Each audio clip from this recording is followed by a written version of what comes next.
everyone. So, today we're doing something a little bit different. I've brought on a friend of mine, Leonard, who has a surprisingly deep sort of knowledge of Afrikaner political thought in the 21st century.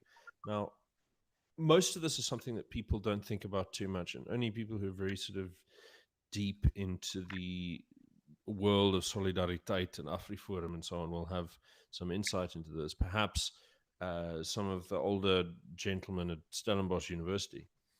But I think it's actually fairly important because the ideas that Leonard has touched on, they not only inform the shape of institutions that we're seeing today in the Afrikaner Mutual Aid Society areas, but also it informs our understanding of how Afrikaners actually align and think amongst themselves politically.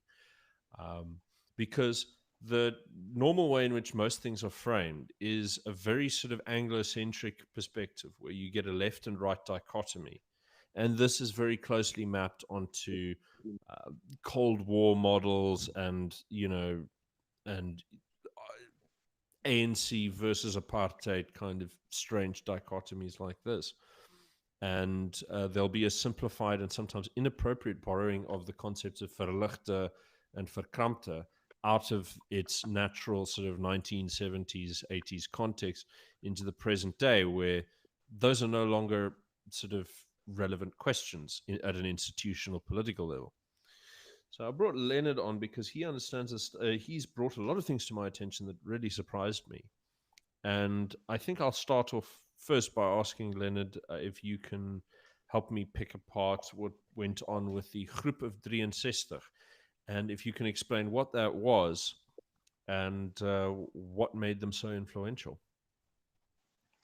Yeah, okay. Hello, thank you for having me. Yeah.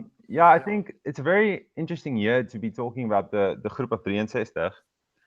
The reason why is because it's actually the 25th anniversary of its creation earlier this year in May. And you don't hear anyone actually talking about it. There was no event, there was no commemoration of it really.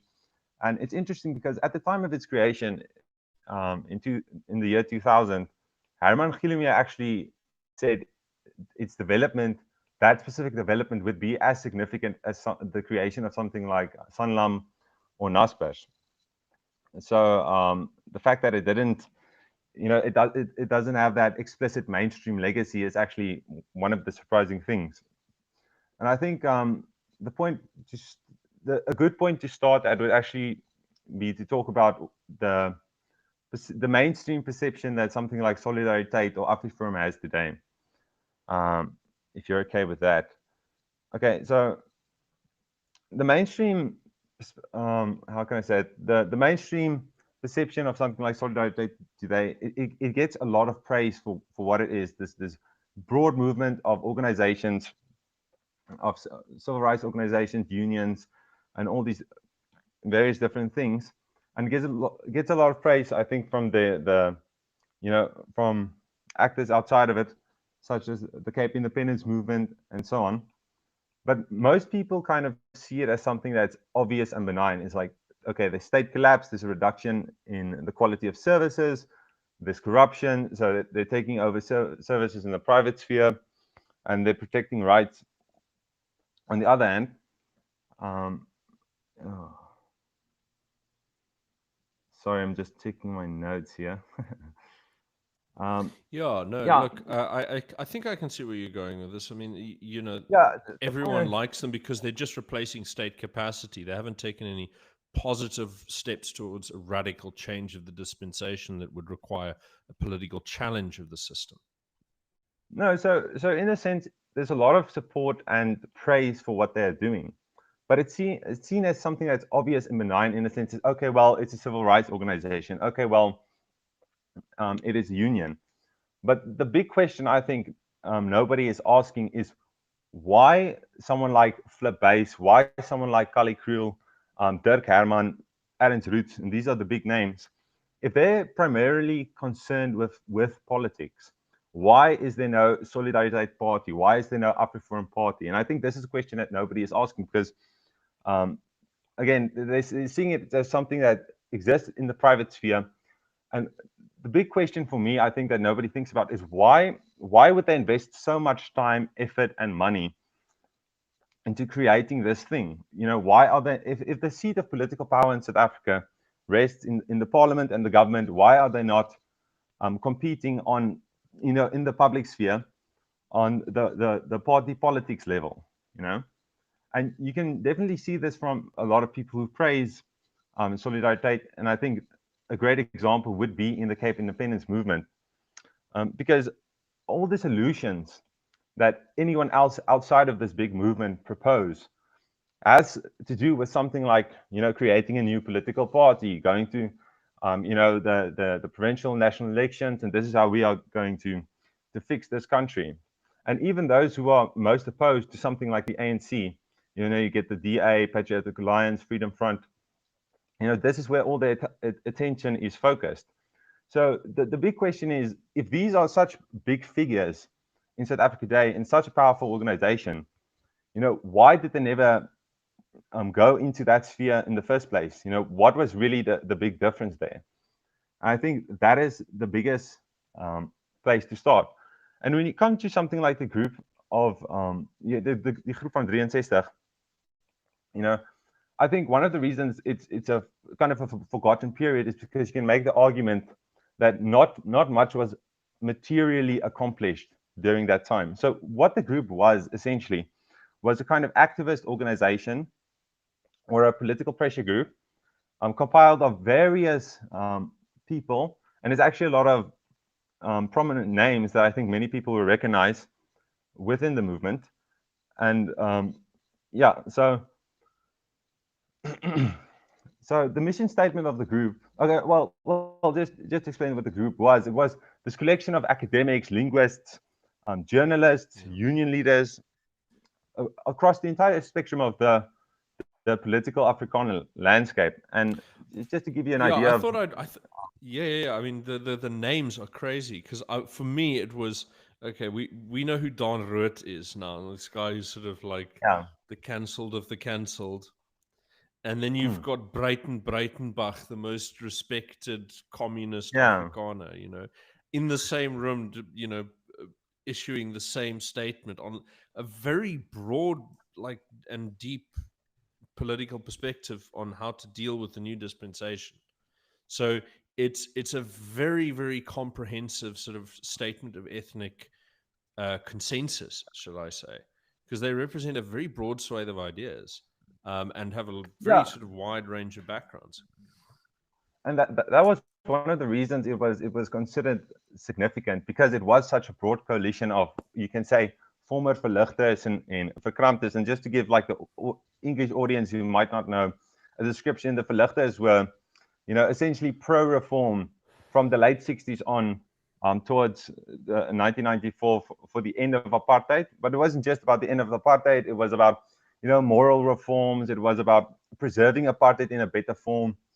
And a lot of, and there was some anti-religious stuff as well. In the verkramptes, you can say just hardline, pro-apartheid, also in different forms. And I think you can put in that group much more of like the Herstigte Nasionale Partij. That was the first split against Foster, where Foster was like the original verligter, so to speak. And Mm. yeah, I had to Yeah, split off but with the I think that might be a bit of a paradox for people to digest, because I think it's worth remembering over here that very sort of there's some very paradoxical things about both Vervoet and about Forster that are, for anyone who's not aware of their intellectual background, would be entirely shocked. So, for example, I mean, Vervoet, who's the architect of apartheid, as they called him. I mean, ignoring the fact that the institutions that founded apartheid stretch back to the middle of the 19th century under Shepston's separate development program. The, what Vervoet does when he sort of hardens these lines and these institutional distinctions and deepens the racial discrimination policies, the petty segregation ones. The interesting thing is that behind all of this at an ideological level, and you can see it in his own writings even long before he became a politician, that he believed in the biological equality of the races, and saw himself as trying to work towards um, a sort of system of sort of statelets which could have independent liberal democratic systems. Um, Yeah. and so this is he's in a sort of strange way a classical liberal who's trying to break up a colonial project, whereas his follower, whereas Forster came after him. This guy is a hardline actual Nazi, like a serious supporter of Adolf Hitler, who then goes and dismantles the entire apartheid system in 1977 after a meeting with Henry Kissinger, and decides, okay, we're now going to abolish the color bar. We're going to, open up. We're going to gradually integrate the Bantustans. So that, in my mind, there's this very strange paradox around what people's deeper philosophical positions are and what their political positions end up being. And a lot of it has to do with, pragmatic power politics that exists in the moment. And it's interesting that you pointed out, Forster as the verlichter, but I Yeah. think that's because I think that people always nowadays, because they have this sort of Anglo perspective, they go, okay, well, verlichter, that means enlightened, so he's like me, the Yeah. enlightened progressive, ha ha ha ha. Whereas in reality, what you're dealing with is like, no, verlichter, yes, it says enlightened, but the light that they are seeing is that this system will not and cannot last. Therefore, we need to kind of control the process of decline in a way that doesn't end up in disaster. Uh, and I think that was, regardless of what you think of whatever, that period managed it fairly well, all things considered. Could have ended up far worse. Um, Yeah. and Well, I I think it's think true. And in a funny sort of sense, if you'll excuse me going on a little bit longer, yeah, because I'd like to hear your. This is something I'd very much like to hear your position on, which is there is a sense in which you could say that the Orania movement was a verlichte movement, because yes, they say, okay, well, look, the system can't work, it can't survive. We have to make a plan, reform, stop trying to dominate black people. Let's just go out on our own. And it starts in the late 70s, this idea as well. And so it's that big break that yeah, happens in 76, 77 in the elites, and interestingly enough, you start seeing it in Europe as well, on the left, where they sort of say, well, the socialists, maybe that doesn't work. It's odd. You get a lot of systems sort of deciding the jig is up in the mid 70s, but I digress.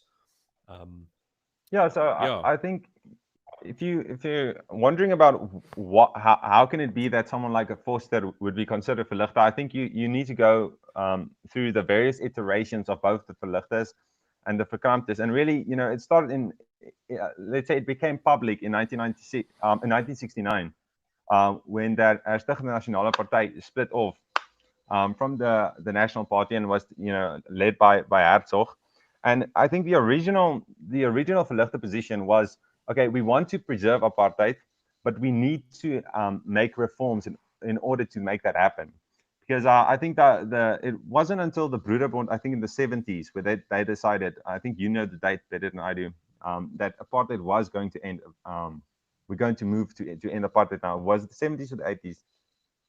It was the end of 76. There was that meeting with Kissinger, and in a couple of months, Yeah. Forster decides no, and then early 1977, he sets up the Vian Commission to basically provide justification for the dismantlement of the color bar. And you also see in 77 the Oppenheimers move to found the Progressive Party, and they stuff that party with their own employees from Anglo American. Like it's a blatant sort of, and that's what the DA is today. The DA is a rebranding of the Progressive Party. It's entirely an Oppenheimer project, and they still meet every 2 weeks with the Oppenheimer family and associated investment partners in order to discuss what the party's strategy and position is going to be. So this is so that's a Yeah. So I whole think other story for another day.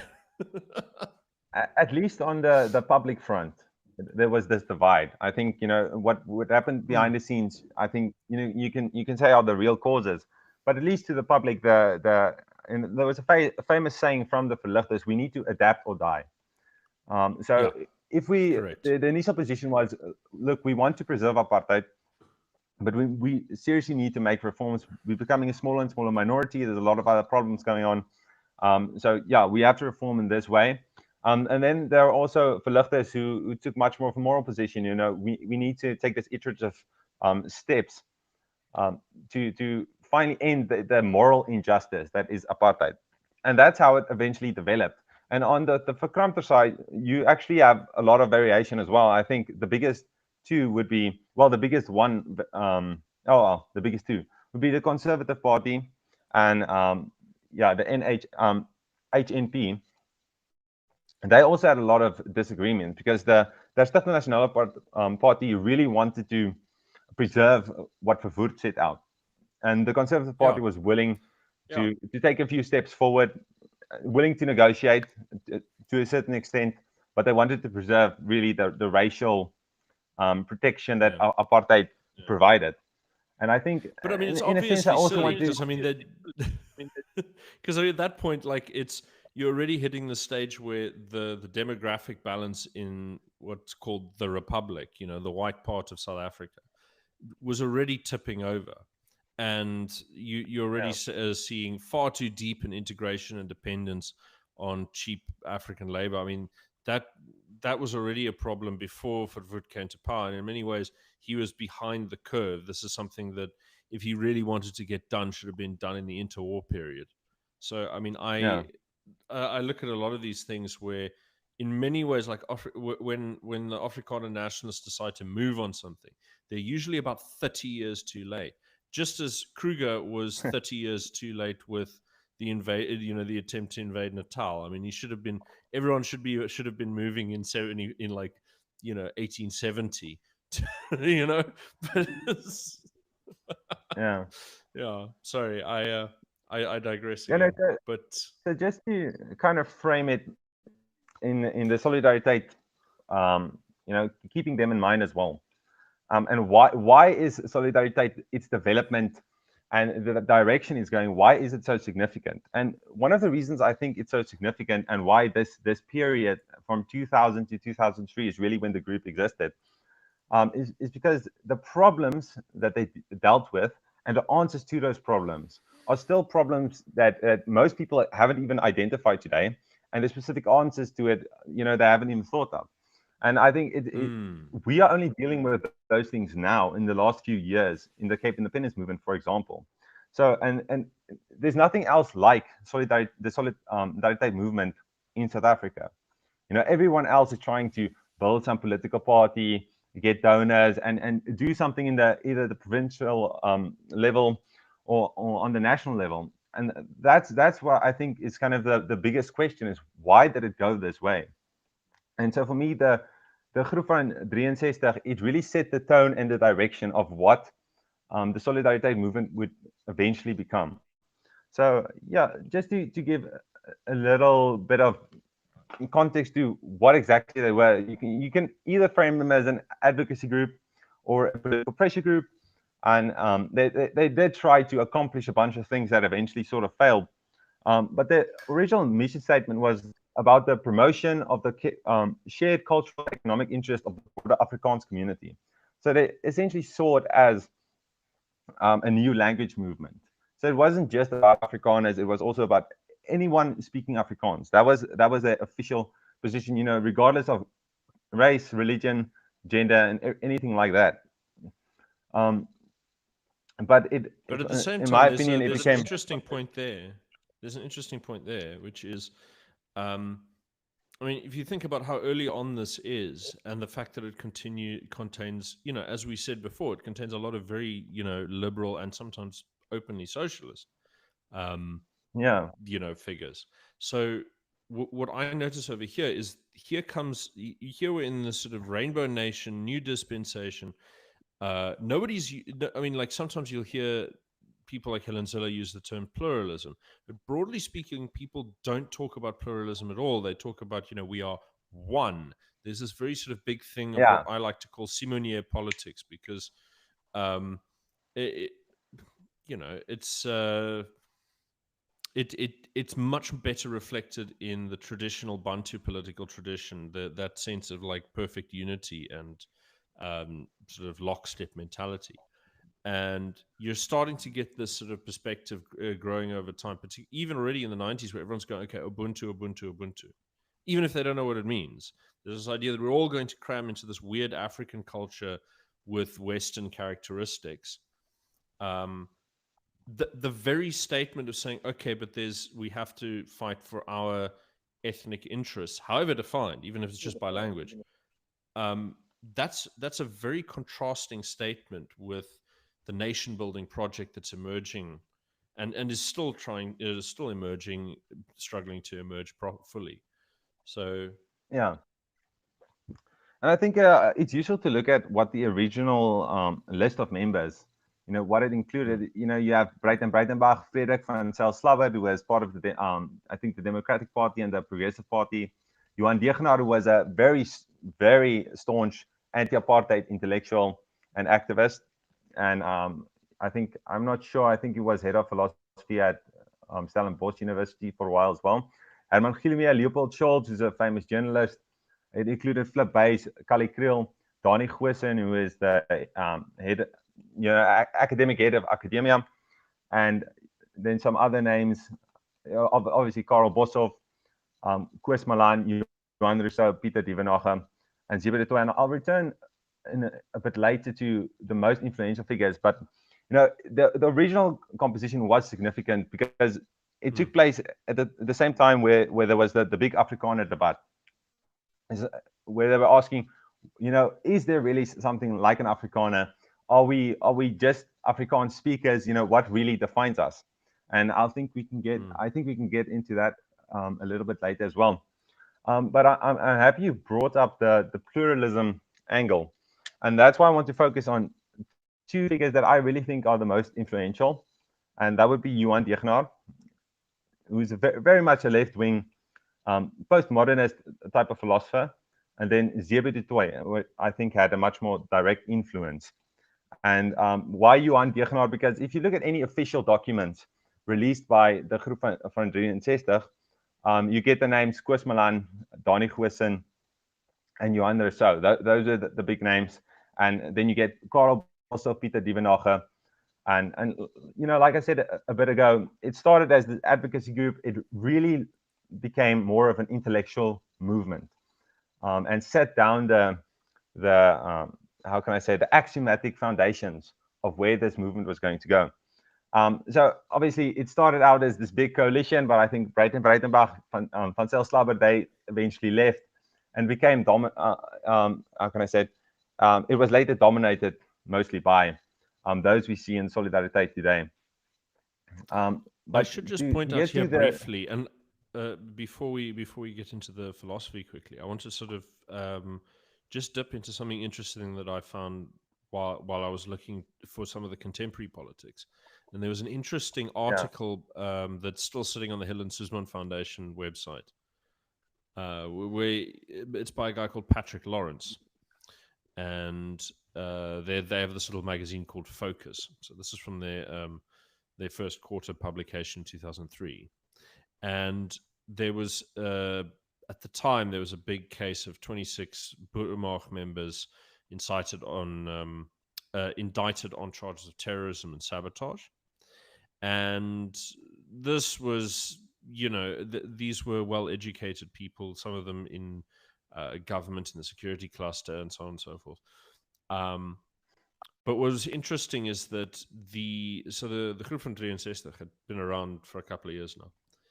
And what Mbeki's government did around this time is that they used this foiled terror plot, this little cell, as an excuse to attack the G63 by yeah leaking internal reports to select journalists that, I mean, of course, they still do this today. I mean, if you've been following the Mkhwanazi scandal and everything, at several points earlier on in this year, members of the intelligence and security clusters have leaked tactical information to journalists in order to try and undermine the process.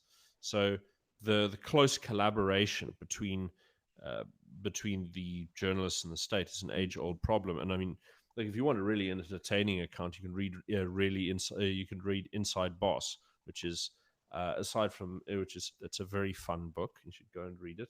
And it opens up with this guy describing how, as a liberal journalist, he betrayed an ex-girlfriend to the secret police. This is his opening gambit in the book. It's a wild piece of text. But sorry, back on target. What I thought was interesting is so according to Northern Cape Premier Mane Di Pietro, Mbeki admitted that the matter had been handled wrongly and that the government should have entered into discussions with the group. And I notice now that one of the big things that's occurring is that the Mbeki Foundation is right now in ongoing negotiations and conversation with the Afrikaners and with the Democratic Alliance and with also clusters of media and influential support, financial support that goes into this sort of minority bloc one way or the other. Mm. And there's been a sort of, how should I put this, an effort to rehabilitate his ideas and behavior from that era, which unfortunately his brother seems to continually undermine it by reminding people what he was actually up to. But yeah, that's another story. Yeah. I just thought I'd mention that, like, that was the level of tension. They were seen as a threat to the extent that the state would use would sort of consider, okay, you've got now these prominent intellectuals. You've taken a position of, we are now saying Afrikaners need to look after themselves in this new dispensation. We're not just going to fold in and shut up. We're going to have to build something, whatever it is. And Becky says, well, we can't have anything like that. Any attempt to form any identity of your own or any position of your own, that's exactly the same as killing women and children, So, like, I thought that was like a very interesting move to try and tar them all with the same brush as the Boeremark, despite some of them being very loyal anti-apartheid activists. Yes, exactly. And I think that might give some reason to believe, well, that may give some ground to believe why, how can I say it? Why Van Zyl Slabbert eventually left, and I think Breitenbach wasn't a very influential figure in the movement. And so it was mostly dominated by this core group of guys that we do see in the Solidariteit movement today. But I think the important thing is to realize that where they are today is much different from where they were before the establishment of that movement. And the most important part, or let me say period, is between 1990 and 2000. So to understand exactly how Solidariteit thinks of Afriforum, you have to understand exactly why they took that leap in the first place.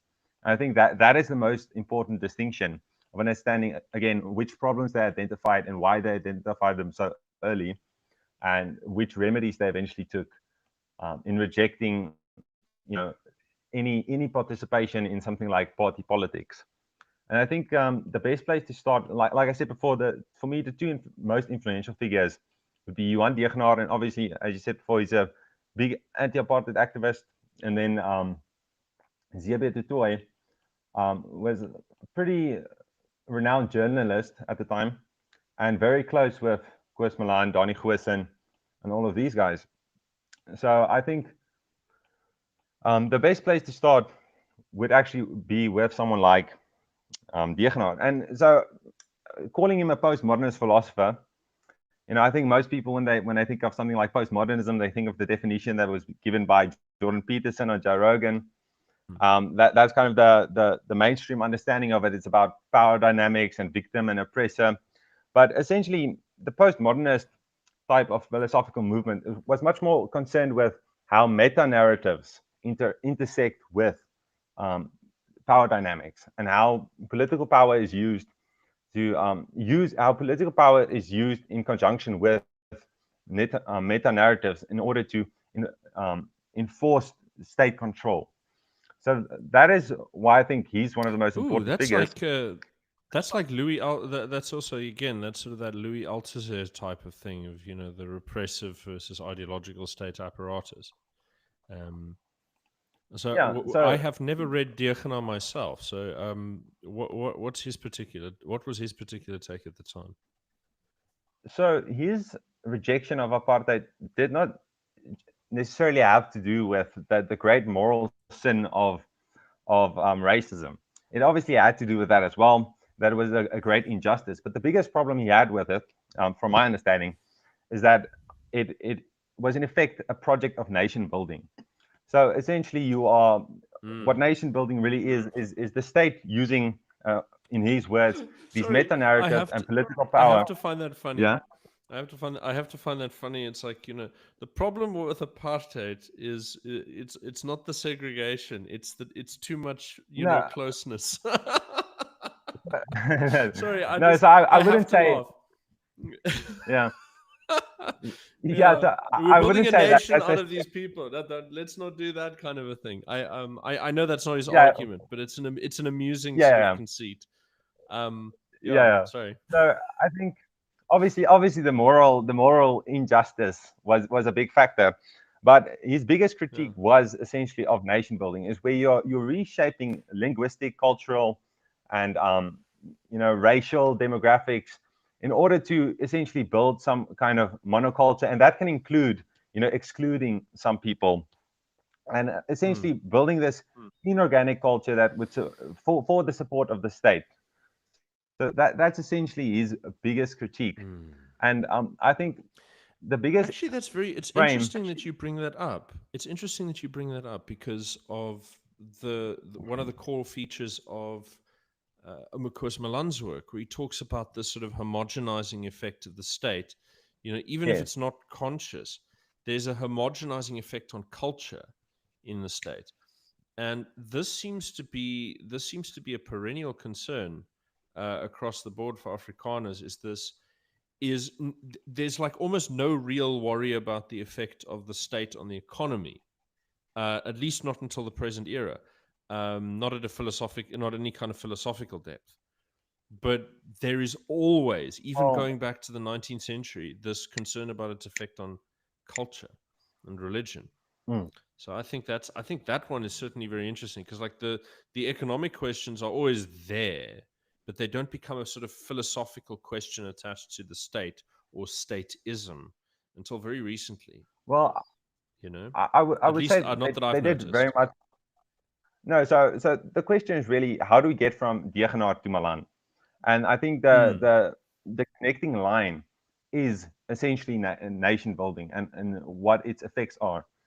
And so again, that was his biggest critique, from my perspective, of what the apartheid government did, and it's very much this postmodernist type of left wing critique, but I think much more moderate than most people would think. So he obviously supported the end of apartheid, and what he essentially put forth is that for us to go forward collectively, to incorporate the diversity that we need to, we essentially need a system with three elements. And I've spoken about this before, but for any democratic system, he said there had to be a liberal element, a social element, and a plural element. So liberal would be, you have your Bill of Rights, you have your constitution that would protect the individual rights of the people. The social element is more about equality, how the state will. Sorry, just to be clear, just to sort of clarify for people, because I think the way you're saying liberal, some people will mean it in the sense of that sort of the moral philosophy that comes with it, but you're meaning this in a very sort of strict legalistic sense, of which Well, is then, much sort of older, going back a couple hundred years, not the sort yeah, of well, liberalism that we now sort of recognize. yeah, well, you have philosophical liberalism and legal liberalism, and Yeah. but that's the connection he made, is that you need Mm. these three type of things, and that's the type of liberalism he was speaking about. So Okay. for him, it's more about the equality element comes in with the social element. Okay. Where you use state power into order to help the various groups, the diverse demographics, so that they can actively participate in democracy. And I think that the third Mm. element, and this is really the key premise that we're looking for, Coming from someone like Degenaar through Goosen, Rousseau, and Dievenage and Koos Milan to where we are today, and that is the plural element. So essentially, minority rights and local autonomy. There must be sufficient local autonomy, and there must be minority rights for cultural, religious, linguistic groups, and only then can you essentially build a union with um, a diverse group of people. So that was the big because the alternative frame. is either then that you crush and liquidate their identity, um, and you Exactly. force them to be sort of subject or and subaltern, or alternatively you put enough pressure on them that it forces them to make the break and seize power themselves at a local level. Yeah, so this is Mm. essentially the system he envisioned for if we're going to do this, if we're going to create this, the South African rainbow nation democracy, these are the elements we need to take into consideration. And it was because the plural element was not considered. It's because the so essentially the biggest premise of the Groep van 63 is to say the negotiations, the constitutional negotiations were a complete disaster because it did include the liberal element, it did include the social element, Mm. but there was no talks really of minority rights and local autonomy or sufficient local autonomy. We have some local autonomy, Yeah. and that's essentially why. And he actually saw the group as a left wing movement, you know. Um, but that for me is the biggest premise. That is why they essentially gathered this group. There is not sufficient, there's no minority rights for Afrikaans, for the Afrikaner community, and for any community, really. But it's And interesting. then you It's get something interesting, like, and the liberal element was also fairly watered down. If you watch how if you look at from the initial Codesa statement of intent to the '93 Constitution to the '96 Constitution, you can watch the wording of go from at the one stage you have no discrimination of any kind, and now we're like, yeah, you can discriminate if you like, if the judge decides that it's fair to discriminate. So uh like yeah, well, bananas stuff, the complete, like, we've now got a constitution where every sort of right has, there's a clause that refers to, yeah, you can restrict it by any law of general intent that aligns with the general principles that we declare our society to be based on in the preamble. In other words, social justice. So if it serves social justice to yeah, take people's rights away, that's well within the constitution's ambit under a certain reading. So again, yeah. then we go back to Koos Milan, and as long if there's a certain consensus of the ruling class, that's the interpretation of the Constitution. We've got massive leeway to say all kinds of stuff now. You know. Yeah, and these are essentially the building blocks. Just on a side note, the affirmative action, the official discrimination that is legal via the Constitution, it would be Section 9(2) of the Constitution. That, Mm. in fact, even though non-racialism is part of the protected liberal rights, the individual rights. You can't discriminate based on race. Obviously, this historical social justice. That is really fixed in Section 9. And then just on another note, one of the most, I would say, problematic sections within the Constitution is also a useful one, but a problematic one is with be Section 36. And that is the one they use essentially to, when there are contradicting rights, um, they can decide to, essentially discriminate one over the other. Um, and that essentially gives effect to what you just spoke about. But yeah, so this was the main concern for someone like Degenaar, is that there was no plural element, and I think you can feel this criticism, through the years. It's that when you hear what AfriForum and Solidarity talk about, it's very much about local autonomy and minority rights. So that was the one big part of like I said, one of the central premises of why we needed to move away from this type of centralized union system, is that it might have been okay if there were minority rights and local autonomy, but there isn't. So that was the first problem. I think that the second, that's why I want to move to the second biggest figure, in my opinion, which is Jeppe de Toy, who's a, very undervalued figure. I think actually he's the most influential figure in the intellectual development of Solidariteit and Afroforum especially. And yeah, so from his perspective, he was also talking about the negatives of something like nation building. And he was coming much more from a point of ethnicity. What is the value of ethnicity? And for him, nation building essentially causes ethnic tensions and conflict. And ethnicity is this enduring factor that doesn't want to die. So you essentially get the dialectic that we spoke about before, the state versus the ethnicity. So, like I said before, if nation building is the reshaping of cultural, religious, racial, linguistic demographics, then it brings ethnic conflict, to the foreground. And he came very much from a different perspective in the sense that as ethnic, well, let's say the sources he drew on were obviously Northern Ireland with Britain. You could get Wales and Scotland. He talked a lot about Bosnia and Herzegovina. I don't know how to say that word. And especially Czechoslovakia. So those were the biggest inspirations for him. And what he essentially found there was to say that you're going to have this, there's almost eternal ethnic differences and conflicts. And one of the ways that that was discovered in dealing with this, is minority rights that was fixed in the Belfast Agreement in Northern Ireland. You also get a devolution of power to Wales and Scotland to have more say over their own affairs and interests. You have the same thing in Bosnia. You have the peaceful breakup of Czechoslovakia. And this is really where he, recognized that there was this trend of, this endurance of ethnicity and conflict, and then these mechanisms for sort of solving this conflict, or at least bringing a type of power balance to how that was going to operate within the system. And that was his point of view of coming to, why we needed something like minority rights or something like local autonomy. And that was also one of his biggest criticisms. Another criticism of his is actually interesting because I think you are sort of the spiritual successor to him, in the sense that, where you talk about the DA and what the DA loses when they try to win the majority of the people. Okay, so you have spoken about this quite a bit, where you talk about if the DA is going to compete, if the DA is going to try to get voters, they have to talk about the interests of the voters.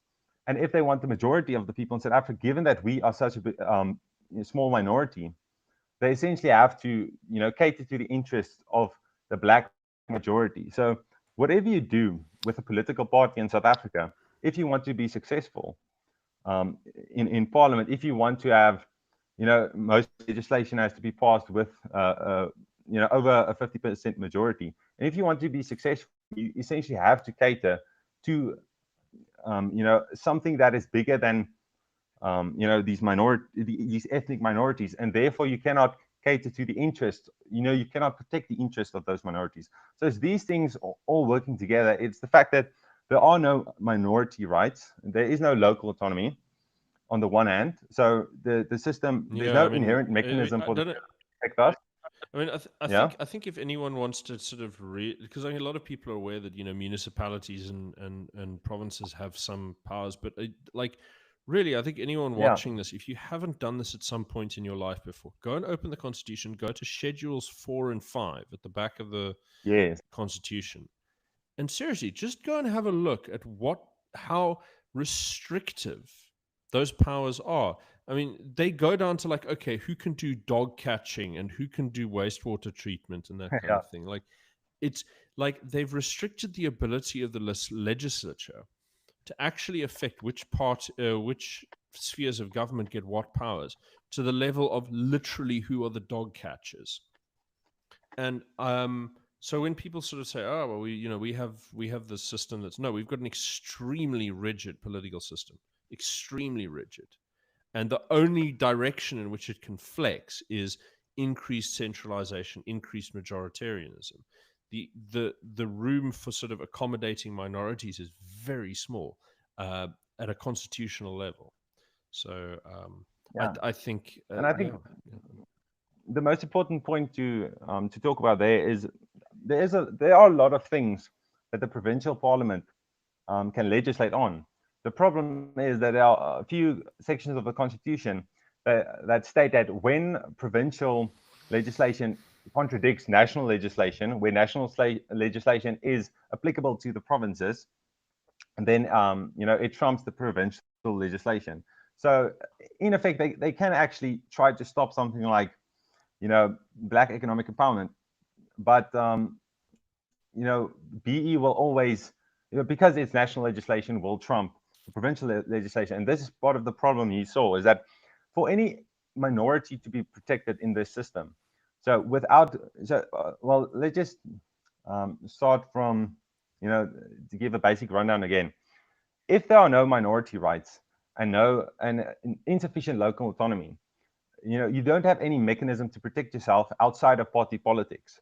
And if party politics is designed to favor the majority position, which would incentivize political parties not to cater for small ethnic minorities, then essentially you cannot protect the minority in the public sphere at all. And these are the central premises of why this group existed in the first place. And this is really the springboard for everything that Solidariteit would become in the future. Okay, and so it's those things together. And like I said, you have also spoken about the DA's wish to become a majority in the parliament and stuff like that, and why it will fail. But I think no, it's not that. They have a very specific idea, and they're actually aware of this. And like I think again, everyone really should listen much more closely to Helen Zille because she's one of the most astute political thinkers in the country. I don't think there's anyone quite like there's the only other people who come close is maybe Jacob Zuma, and then honestly, I can't really count very many. I mean, look, Frans Cronje is very good. Most people sort of get irritated with him because he seems like he's going to be a bit more based than he actually turns out to be. He's like a center right liberal type of guy. He would have been on. He's a sort of guy. The way to sort of see him is someone who might be on the fence between the two parties in the US. Yeah. Even in the present day. So I at least that's how I sort of take him. And but these are the big brains, really. And Helen Zille pointed out something interesting, and she points out more of this behind closed doors than in public. So you have to look for things like, leaked sound bites and things like this. So, I mean, for example, in public, she's very pro, inspuiting. And then behind closed doors, she's like, oh, no, the vaccine is making everyone sick. It's a disaster, So like you want to understand the person. She is a bit two-faced, but she actually states her opinion fairly openly in a lot of cases. So, but I'm going to start with the leaked audio because there's that famous leaked audio. I think it was from 2019, 2020, around there, and she was saying something about She says she'd much rather do a deal with Ramaphosa's ANC than any other political party, right? Yeah. And you say, okay, that's a bit mad. But she'd been planning this since 2012. It's a matter of public record. She did an interview with Chatham House where she says, okay, look, we need to merge the two parties so that there's no opposition in South Africa. We don't want opposition. There shouldn't be any opposition. Everything should be very rigorously and effectively and implementing the ANC's plan to show people that it can work. Because her plan is to say the ANC's entire philosophy and position is the ideal one, right? It's not just that it's like, oh, it can work. It's like, that's the ideal. The trouble is that none of the people in that party are serious, and they're all crooks.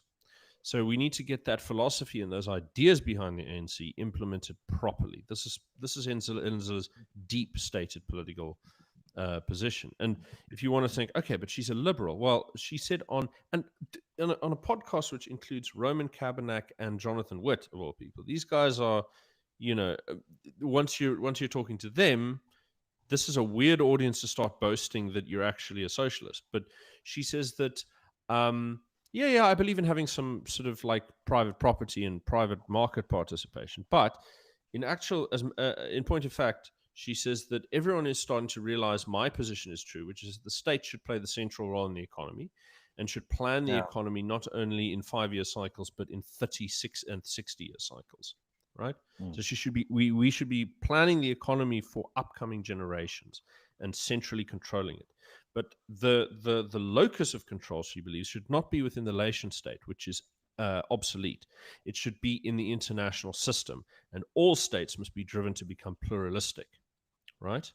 And so, as she puts it, she's Mm. short-circuiting 800 years of history by going from Magna Carta to the United Nations here in South Africa. And her final step over here is that she does create what she does. There are exceptions to this. I mean, she believes that Israel Palestine should be neatly partitioned because those ethnicities shouldn't be forced to live with each other. But she believes that in South Africa and everywhere else in the world, we should all be forced to live with one another in pluralistic societies where we have no control over our own political system and have no control over the values or even the state of the economy. But she also believes that you should have the freedom to say what you like, because in this system, it won't affect the outcomes, because all policies will be decided so far away from you that being a minority, everyone being a minority in their own country, will be unable to control even a single state sufficient to influence the treaty system that affects international policymaking. So our idea is to Yeah. have sort of unelected committees that control every aspect of your life, and you can say what you please and shoot as much heroin as you like and be as promiscuous as you like. Those things don't matter to the politics. What matters to the politics is economic policy and ethnic solidarity, and so those areas have to be neutralized. So Mm. it's like this very, very comprehensive totalitarian ideology that she has and which has been guiding the DA for the past several years. But what she interestingly says, and this is the core point, speaking to what you mentioned, is in the leaked audio where she was talking about her plans for the coalition. She said very specifically, she said, we should not aim for more than 20% of the vote. Under no circumstances should we try and expand, right? Huh. And she Yeah. had just come back to the party and purged all of James Self and his allies and all the Musi Maimane sort of aligned characters. I mean, she played ball with that for a long time because she believes in that kind of stuff and thought, well, let's try it and see where it goes. And she goes, okay, well, the lesson has been learned. Don't expand because you lose your ethnic base. The entire point of the DA is to make sure that the minorities are on board when you push ANC policy, when you push United Nations global governance plans, right? And the ANC has Yeah. excesses, right? So expropriation without compensation. We don't want to go the way of Zimbabwe. This is true. But everything short of that is great. As long as you can still just about balance the fiscus, country's doing great. So racial discrimination, who cares, right? Mm. All of these things, they only matter insofar as you can keep the system stable and built into this global sort of system of leveling and homogenization. So this is it's a very sort of clear, it's a very bright and clear ideology once you string all of her comments from her. There was one really extraordinary sort of excerpt she had where she said in one interview with Alec Hogg, she said, well, very few places are 100% white. There are no places left in the country of any kind that are 100% white anymore, and there are many, many more places every year that are 100% black, and much. And then she says, and much may it continue in that vein. Just like, okay, surely you want a little bit of balance, not a continual sort of erosion of presence. But who knows? Sorry, Yeah. that particular set of thinking. It's the reason it succeeds is because it understands she and others like her actually understand that particular game. And so you need to make, right now we're at a crucial juncture where they have to make the state perform just well enough that they can, at this particular crucial juncture, pop the bubble of solidarity. Because if in the next 5 to 10 years they manage to stabilize the state economy, right, there is not enough momentum and fear to get the solidarity movement to push ahead with the policies that will get them control over capital and territory, which are required to reform the system, because they need to actually Yeah. devolve power and deny the state access to things. But the DA is going to help them. It's like the new economic plan under the Soviet model. Help them build capacity so that they can destroy the only potential ethnic groups who can secede, and that would be, you've got the Cape, the Zulus, and you've got the Afrikaners. These are the only groups that can actually have the ability to pull away from the center and devolve power and weaken central power. And so they must be destroyed in the coming years. And the only way you can destroy them is by fixing the state just enough that you can restore confidence. And then you can let everything slide to shit again once these forces are broken.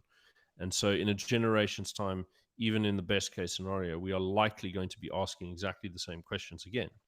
Because think about it, because after all, once you've got the DA-ANC coalition as the status quo, when they get something wrong or people get unsatisfied, who they're going to vote for? Well, they won't go to the right. They're going to go to the left, right?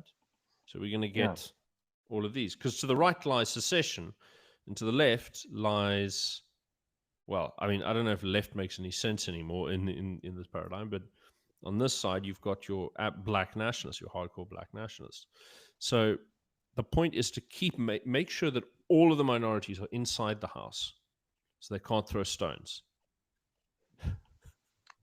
Well, this is exactly just to frame it a bit. So what you're describing now is just an instance of nation building, but it's a value based or ideological based nation building. So it's not, we're not trying to, we're not trying to strip everyone of those things that make them distinct and that would give rise to a plural demographics. Okay, but it's more about this ideological monoculture that we want to create, and therefore these sort of ethnic interests have to be swept away. So yeah, as an instance of nation building, this is kind of the thing that the Groep van 63 were critiquing at the time.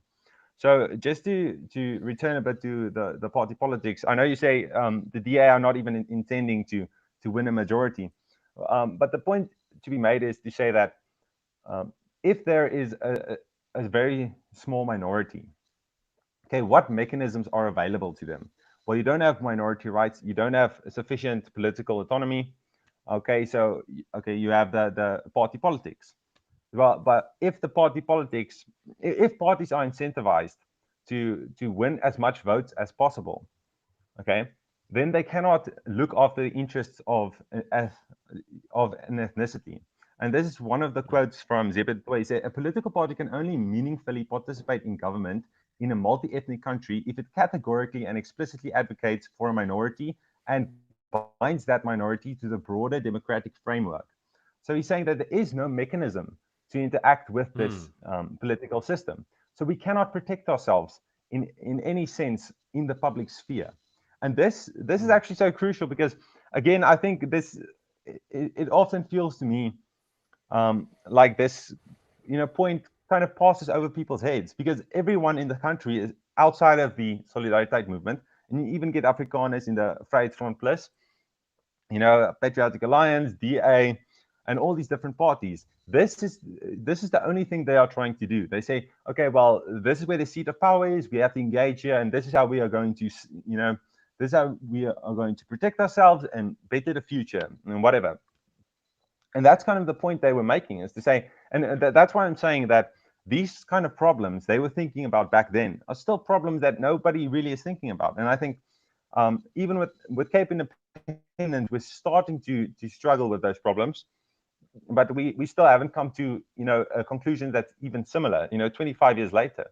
So it's to say that so again, to go back to my original question, we have these fantastic political actors in Flip Buys, Kali Creel, Dirk Herman, Aaron Roots, all these different people, and it's very these different people, and this very powerful organization, which includes civil rights, which includes Sakelige, a university system as well. And so why did they not go that way of party politics? And that was essentially the point, is to say that if you are a minority, there is no mechanism with which you can interact with the system, and therefore you cannot protect yourself. And another big criticism from Zebed was about, ironically, the government of national unity back in 1994. So the interim constitution essentially allowed for a mechanism that would allow the transition via the National Party, over into the new democratic South Africa. So they went into coalition with the ANC. And one of his other big criticisms is to say they were completely outmatched, even in that government of national unity. So on the one hand, you have this mountain you cannot even start to climb. We're trying to engage with the political process. And even if you get there in some form of government of national unity, you're not going to achieve much. And that was one of the big criticisms, is the development of affirmative action and that which would eventually become, what can I say, BEE. But also I remember. the downfall Yeah, of go on. Afrikaner education. Yeah, just to speak about this a bit. By Mm. 2002, already in that period from the takeover of the ANC government to 2000, sorry, there was a transition from, there was, okay, let's say it like this. There was over 2,000 Afrikaans single medium schools. And by 2000, it was already down to 500. And the rest had all converted to double medium and parallel medium. So this was another thing that they were talking about. They're saying this, the National Party, not only don't they want to, do they not want to, protect us? They can't even protect us, not even in a government of national unity. And so they have no interest to do so. And that was one of the big criticism. And this is where we get specifically to the DA, is they were looking, especially. It's funny you mentioned the language policy, because I mean, if you've read, I think I'm probably the only person who's actually read Saviwe Igwarube's education policy, because I noticed that there was this little bit of leaked video where she was celebrating the Bella Act as like the greatest thing since sliced bread, because now we don't have to listen to parents or judges or anything. We can just make policy. So I said, okay, well, so then what is the policy you're going to make? And so she just like rubber stamped the policy that was handed on to her from the ANC.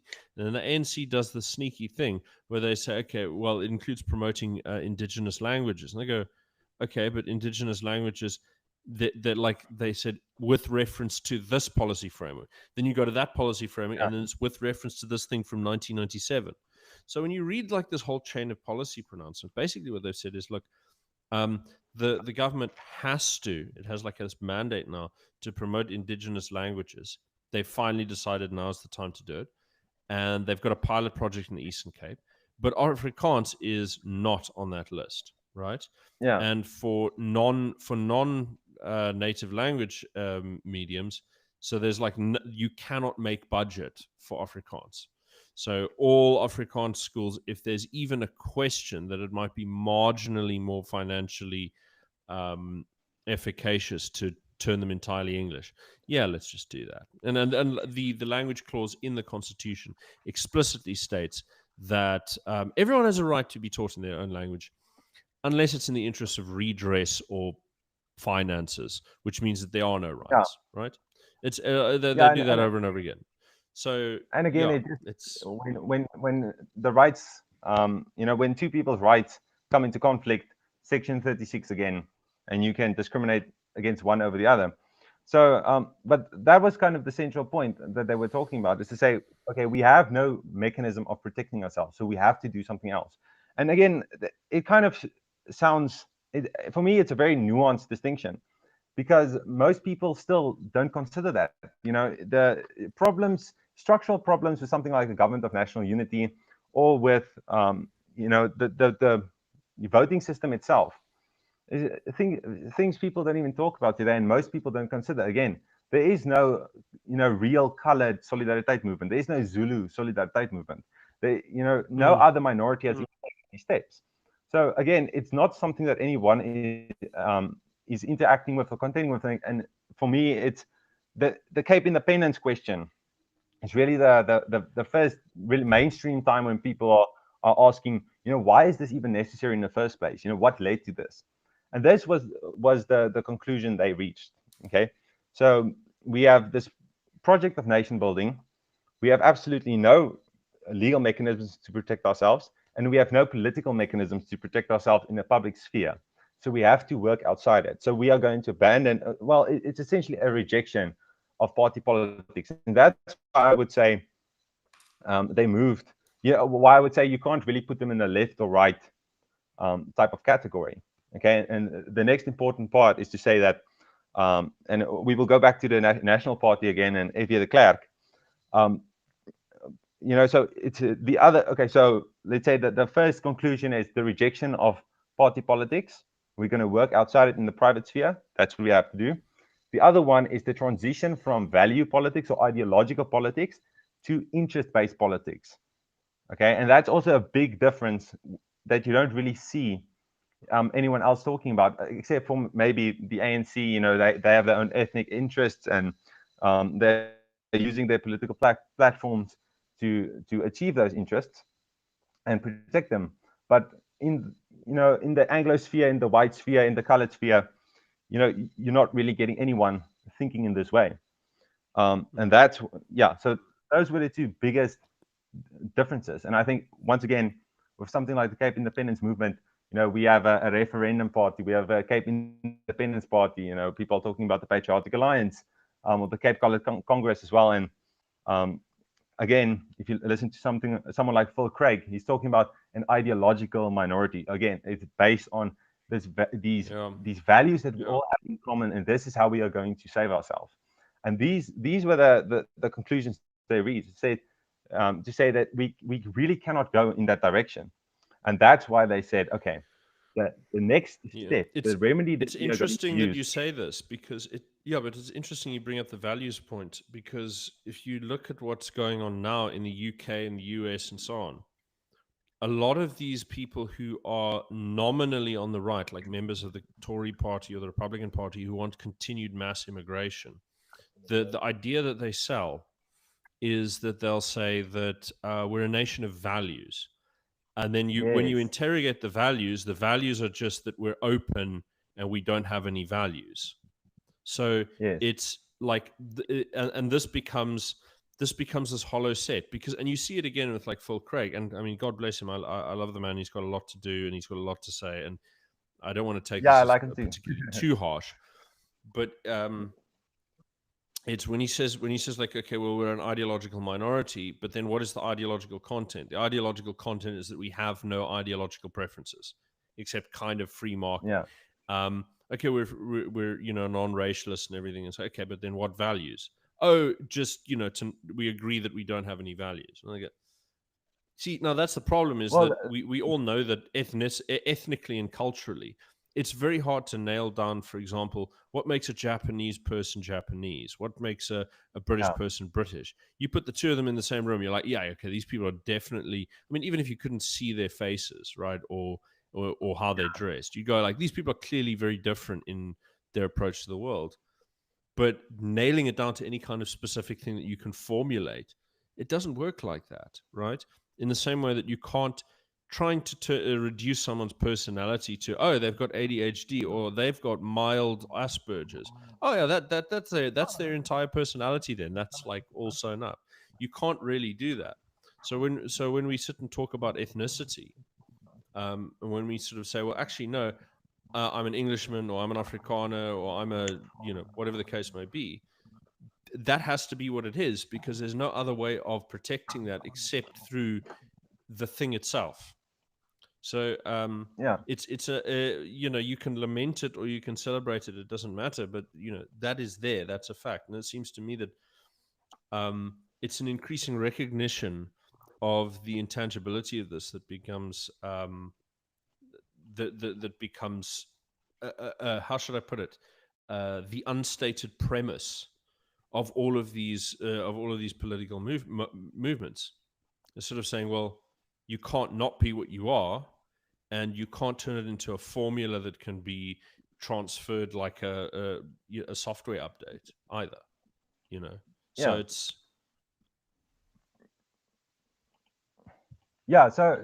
so those are really the biggest premises. I'm happy you brought up the Western values thing, because we see this all the time now.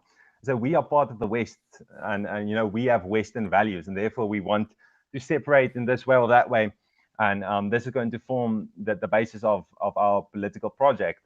And when I say values, I really mean, some ideology, whether it's liberal democracy or whatever. That is the thing we are going to organize our group around. And this is the Mm, basis on which we are going to interact with the political system.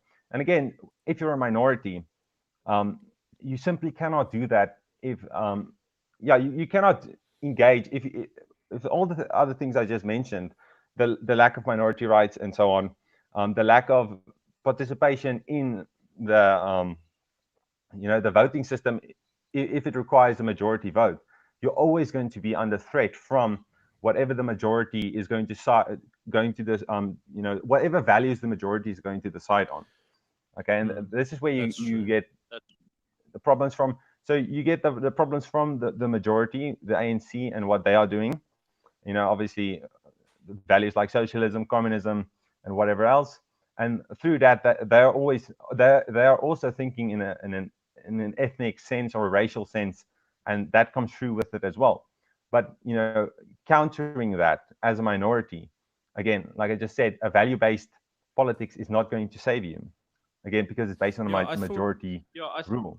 So I just I want to think some get of the interesting point. Oh yeah, go ahead, go ahead. yeah, Before I, yeah, because just I'm one gonna example. at some point I'm gonna circle off to the more institutional points that have been made by Yeah, Grossen and Milan.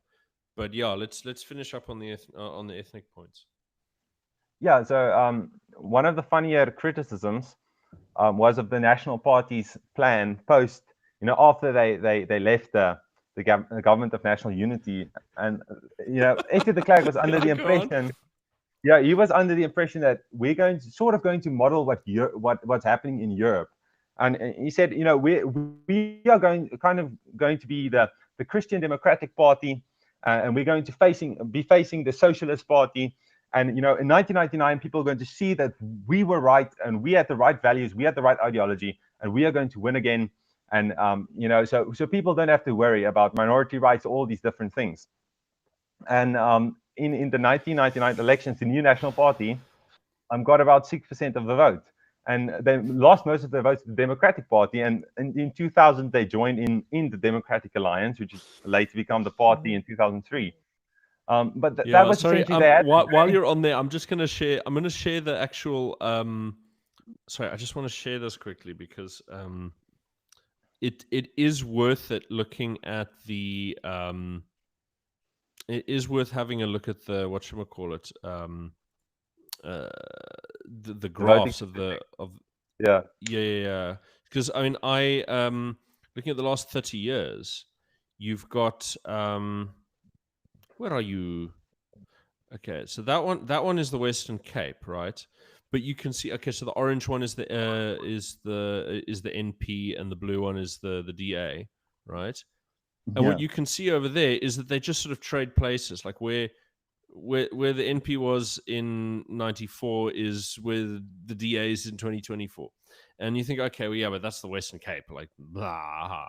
But if you go back and you look at now, where's my nice sexy national level one? Um, if I have to open up the Excel spreadsheet, I'm going to cry.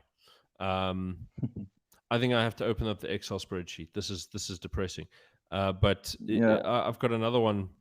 I've got another one over here that's let me try. Okay, well we got.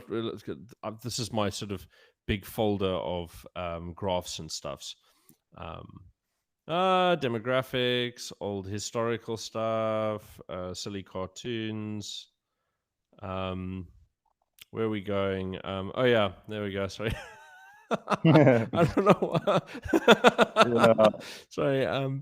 Oh yeah, solving Cape Town's housing problem. Yeah. Where are we going? It should be right near the end.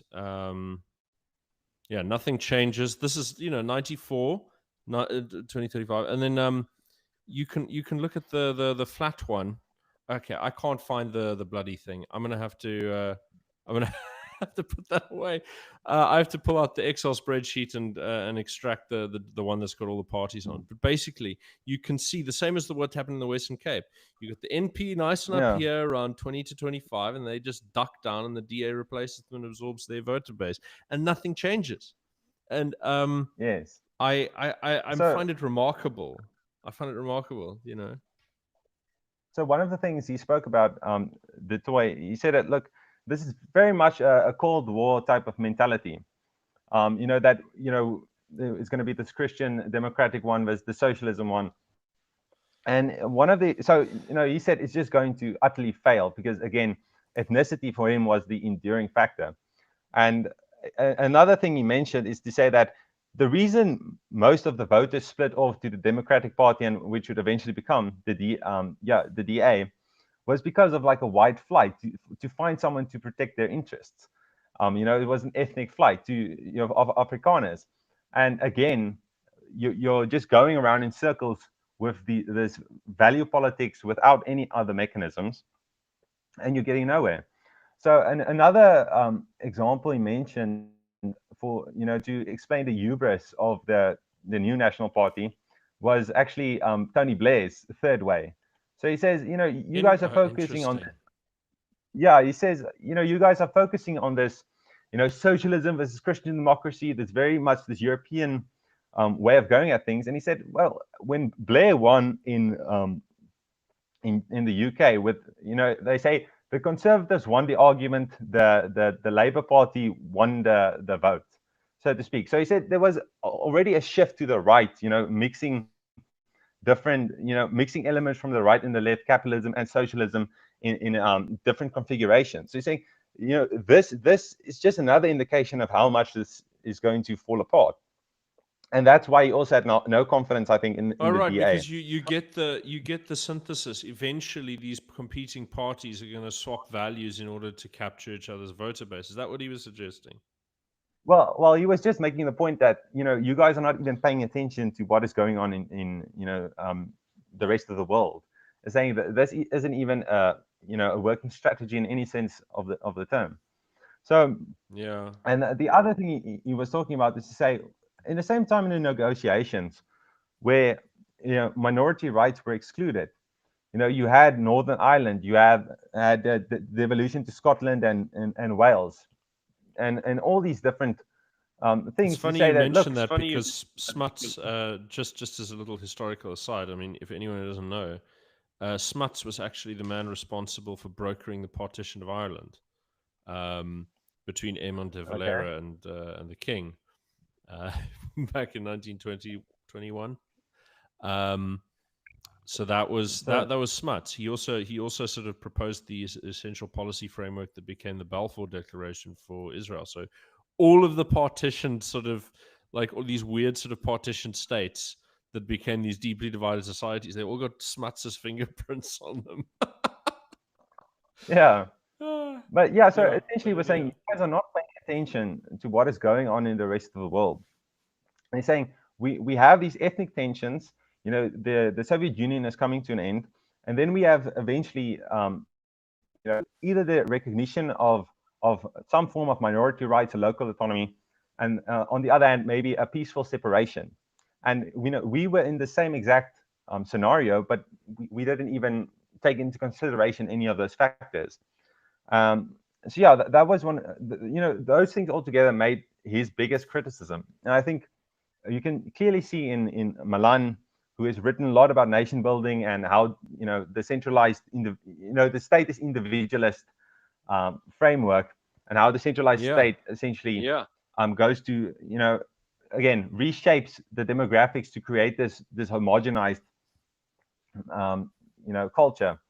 Um, uh, But it's interesting Essentially, because Koos Malan, and his criticisms are have a very sort of restricted form. So yeah, he does very little prescribing. He does a lot of describing. So he doesn't say, "Oh, we have to do this, we have to do that." He sort of goes, "Well, look, this is how power works, and this does this, and this does that." And what I noted, the most interesting move that he made for me is him pointing out the distinction between um, temporal and religious legal systems in Europe and how they had these non-overlapping magisteria. So yeah, that was a very interesting one for me because he goes and says, "Well, look, we all think that we have division of powers." He says, "We absolutely don't."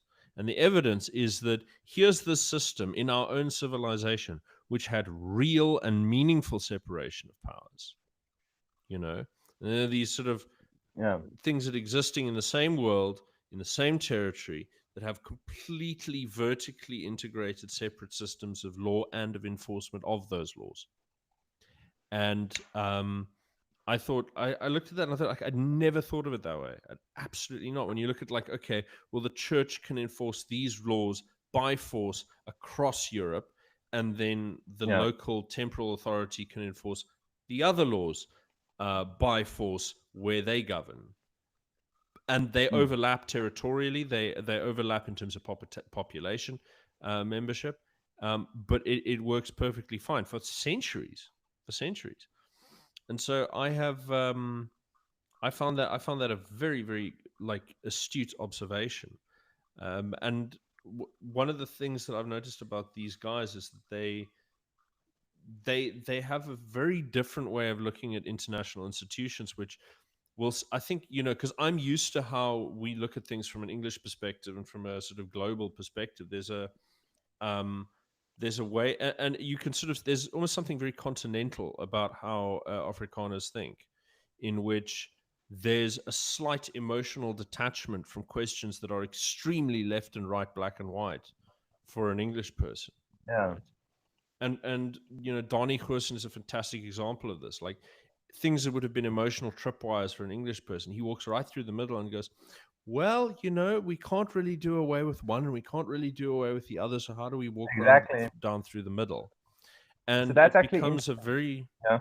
hmm, Yeah. So it's actually very interesting. He always talks about the spanningsveld, the tension, the hmm, field of tension between opposing forces.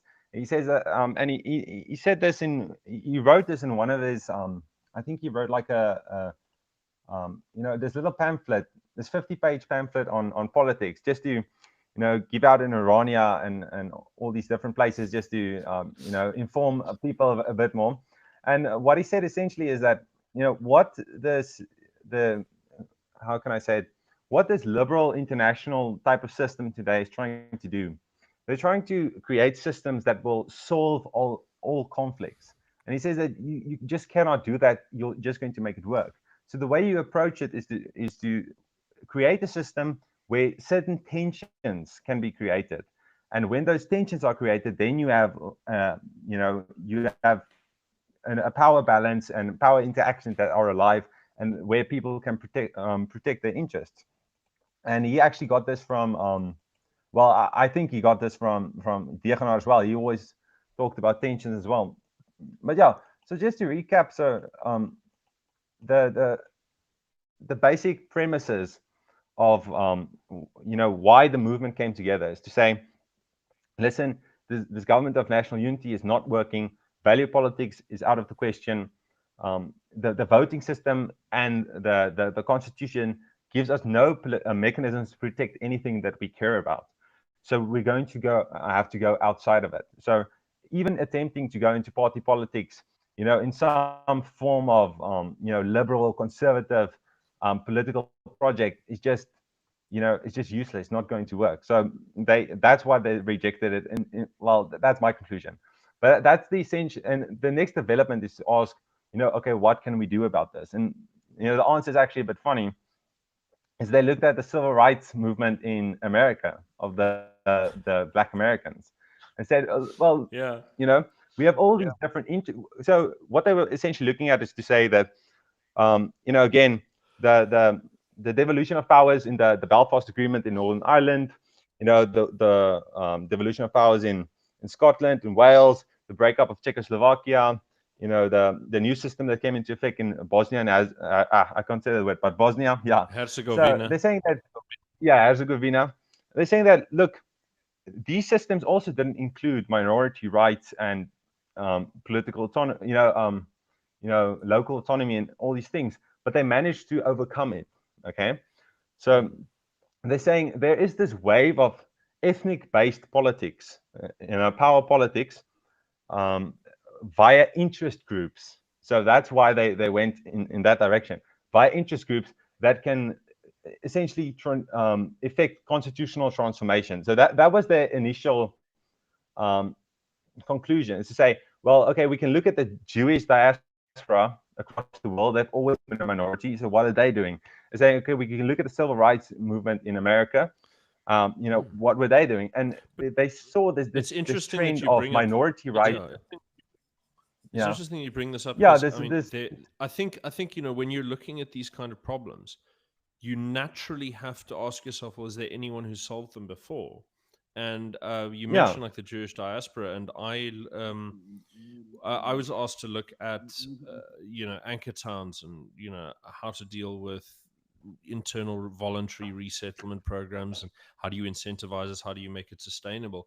And frankly, there are only two examples in the modern world where this has actually worked, and it's the second wave of Mormon expansion in the Midwest, and then yeah Zionism in like the early stages of Zionism in like the late 19th, early 20th century in those settlements. And so it's like the other people who've solved these problems before, they sort of, how should I put it? There are only so many ways you can skin a cat, um, yeah and so what I find very peculiar though is so Dachbreker made a comment here, and I know this is sort of tried to bring up Jordan Peterson, but it's especially where he is now. yeah But it's he the pointing out like the natural tension between men and women in socialist countries like Norway. The more you try and manage equality, the more pronounced their expressions.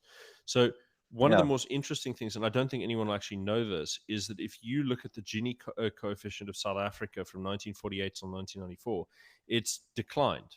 So during Afrikaner nationalist rule, we had this massive industrialization, massive reduction in material inequality, but not only between the races but within the races, um, and this despite all of these egregious sort of privileges that you see across the races. And then the second you get to 94, all of a sudden you see this massive divergence, first between the races and then within the races.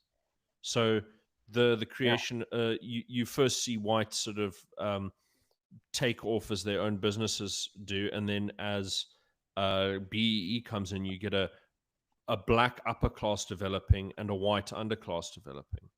And so now you've got this yeah increased, this crazy divergence both within and between communities that wasn't there in 94. It's now got a completely different character. So I think that's sort of the unintended sort of consequences of people trying to make things one way and getting them another. You know, I mean, yeah my favorite sort of irony of the apartheid system is it's fundamentally there, like from the popular sort of ideological standpoint, it's there to create a separation between people.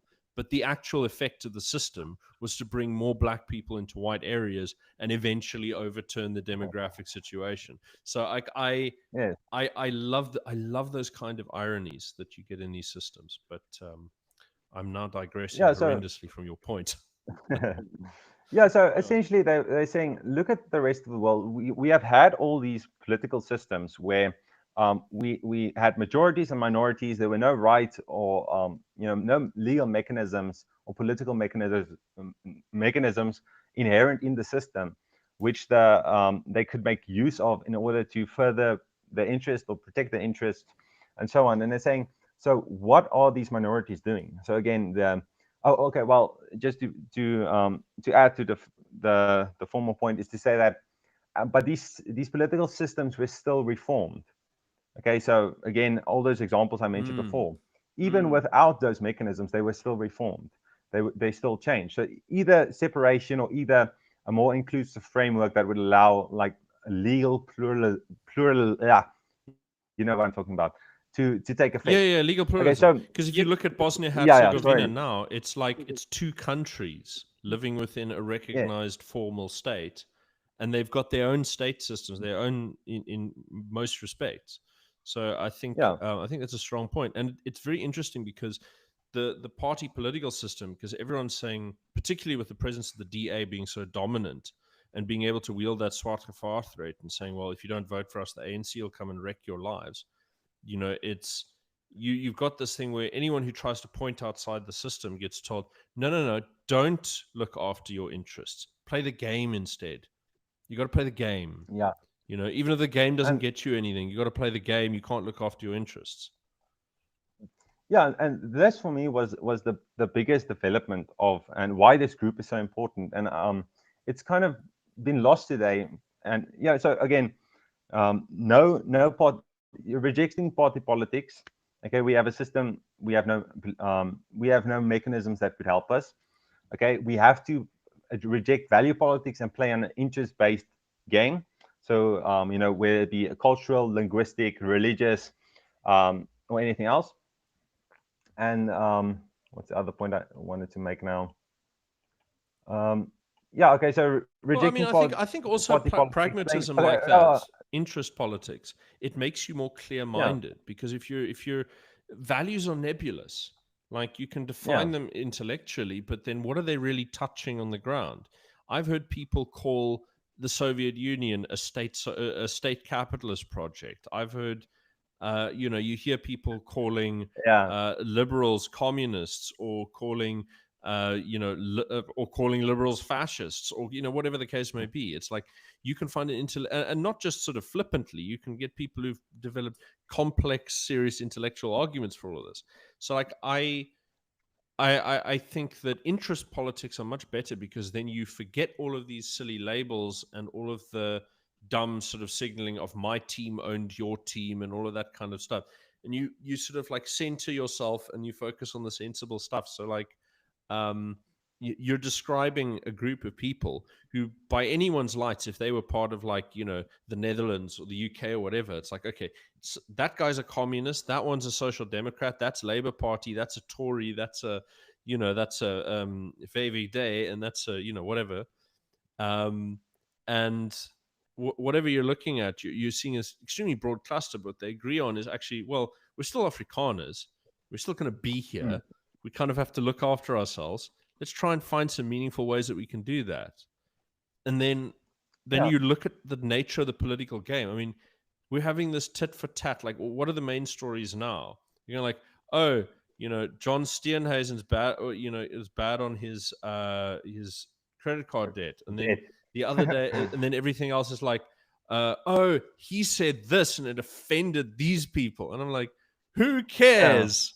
This is not important. So you got to ask yourself, well, how will this policy impact me, and what am I going to do about it? And once you start asking those questions, it's like, if you're not used to it, and I can tell you from personal experience, your mind jumps to the craziest, most like extreme things, which are impossible and exactly. very stupid to do, because you're not used to thinking in terms of like meaningful politics. It takes you a few years for you to get used to kind of going, okay, wait, no, sorry, hold on. You can get a lawyer to do this if you can get that bit of funding, and you can do, Yeah, and if you can organize that crowd of people, you can put pressure on that official. If you've got a friend in the legislature who can, propose like an alternative, and you look at all of this, and it's like at no point in the power process is a political party essential. Like, yeah, there's always a workaround, and political parties waste so much political energy. It's really an insightful position from that part. It's having these pressure groups. I mean, why is America? If you look at how America conducts themselves, say in Angola right now, because I'm looking into Angola a little bit now. I'm trying to learn about their system.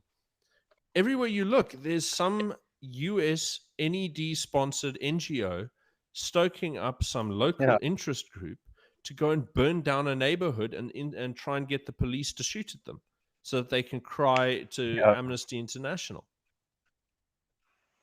And, like, yeah.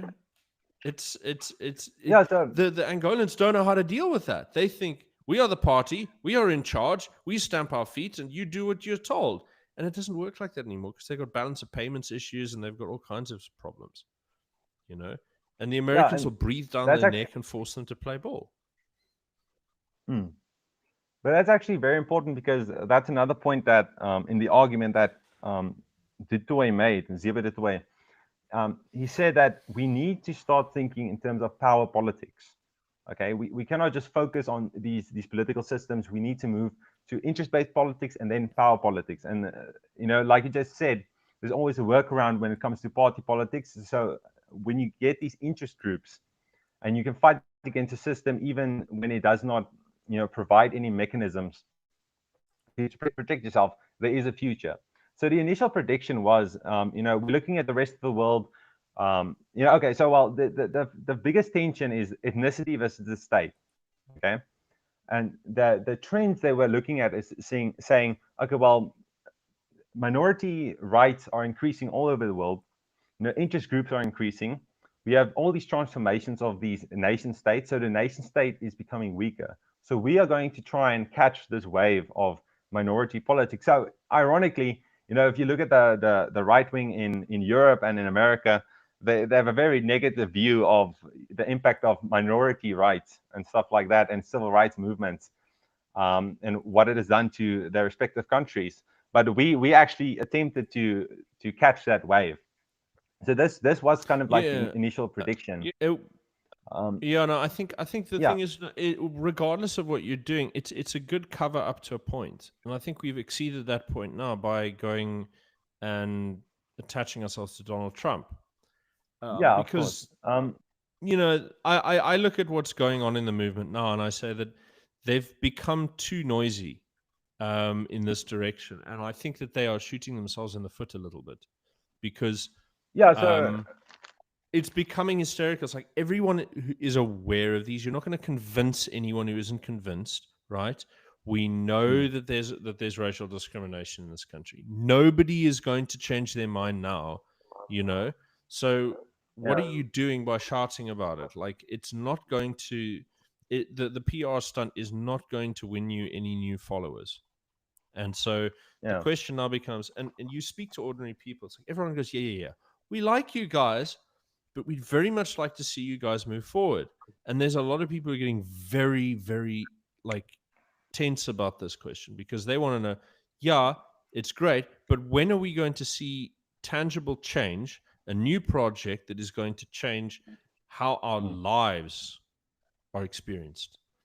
You know, Yeah. So am I going to be more secure in my home? Am I going to be more secure in my children's future? I mean, great kudos on the universities, like well done, but they're bloody expensive. How do I get my kid in?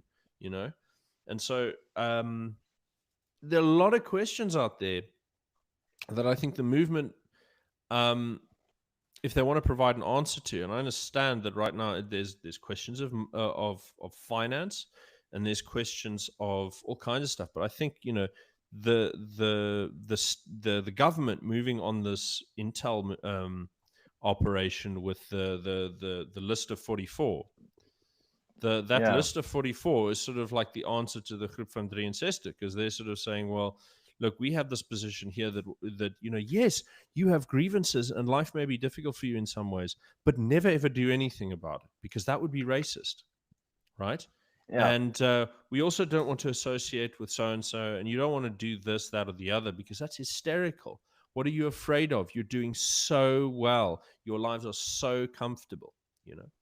yeah, And yeah. So I don't know if that's good. That's not going to win everyone over, but there is a section of the population who does feel themselves sort of above the hysteria.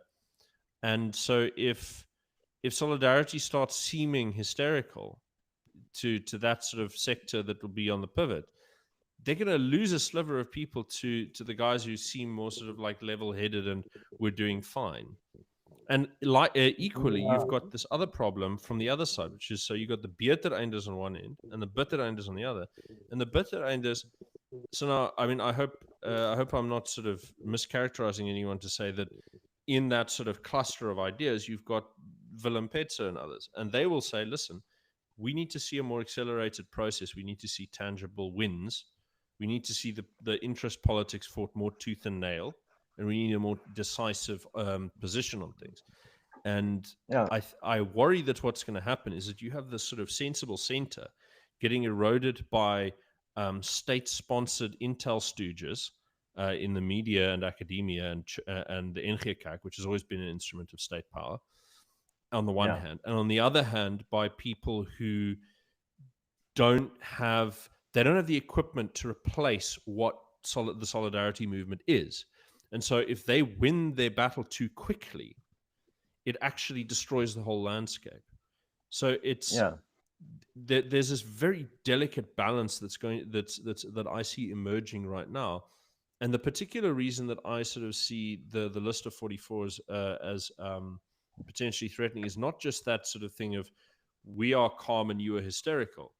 It's that they have a particular way of if you watch any podcast with anyone on that list, with the sole exception of Pete Krokkamp, who hates his own people with such a passion that he can't engage in any kind of rhetorical sophistication.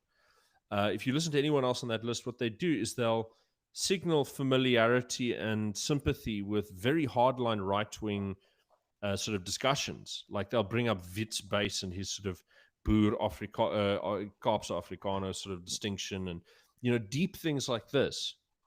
And then they'll go, and then they'll sort of go, yeah, but the conclusion of this whole thing, the lesson you've got to learn out of all of this is that actually there is no real Afrikaner, and what's the point in being an Afrikaner? And actually, haven't we asked for enough already? And how do we give back? And how do we supplicate ourselves? And how do we make ourselves as convenient, make it as inconvenient for ourselves as possible, and as convenient as possible for the other in this country? And that sort of maximizing of the inversion of your interests is built into narratives that start with, yeah, but we did all of this, and we come from this, and yeah, I agree with you, the English, ha ha ha ha, but also destroy yourself. And so, like, they have it's a lot of this weird sort of sneaky stuff, and the guy who really sort of epitomizes this approach is a fellow called Rian Roux, who's on Alles Afrikaans. The guy who's living. I don't know, is it Australia or is it Austria? I can't remember where he is, but he's somewhere abroad, and he's running I always are. and he's running like a little podcast channel. But yeah, no, he's the Rian Roux is fairly typical, because I've noticed stuff as well from one of those two guys who's in the Beatereinders, one of those two dominees. He also does that where he'll go like, okay, critical race theory. The problem with critical race theory is that there's no mechanism for forgiveness. And so clearly it has gone too far. And, you've got all that kind of thing where they're kind of going, yes, we hear your concerns. Absolutely. But that doesn't mean that you must go out and organize to do something. Yeah. That would be outrageous. Why would you want to do something?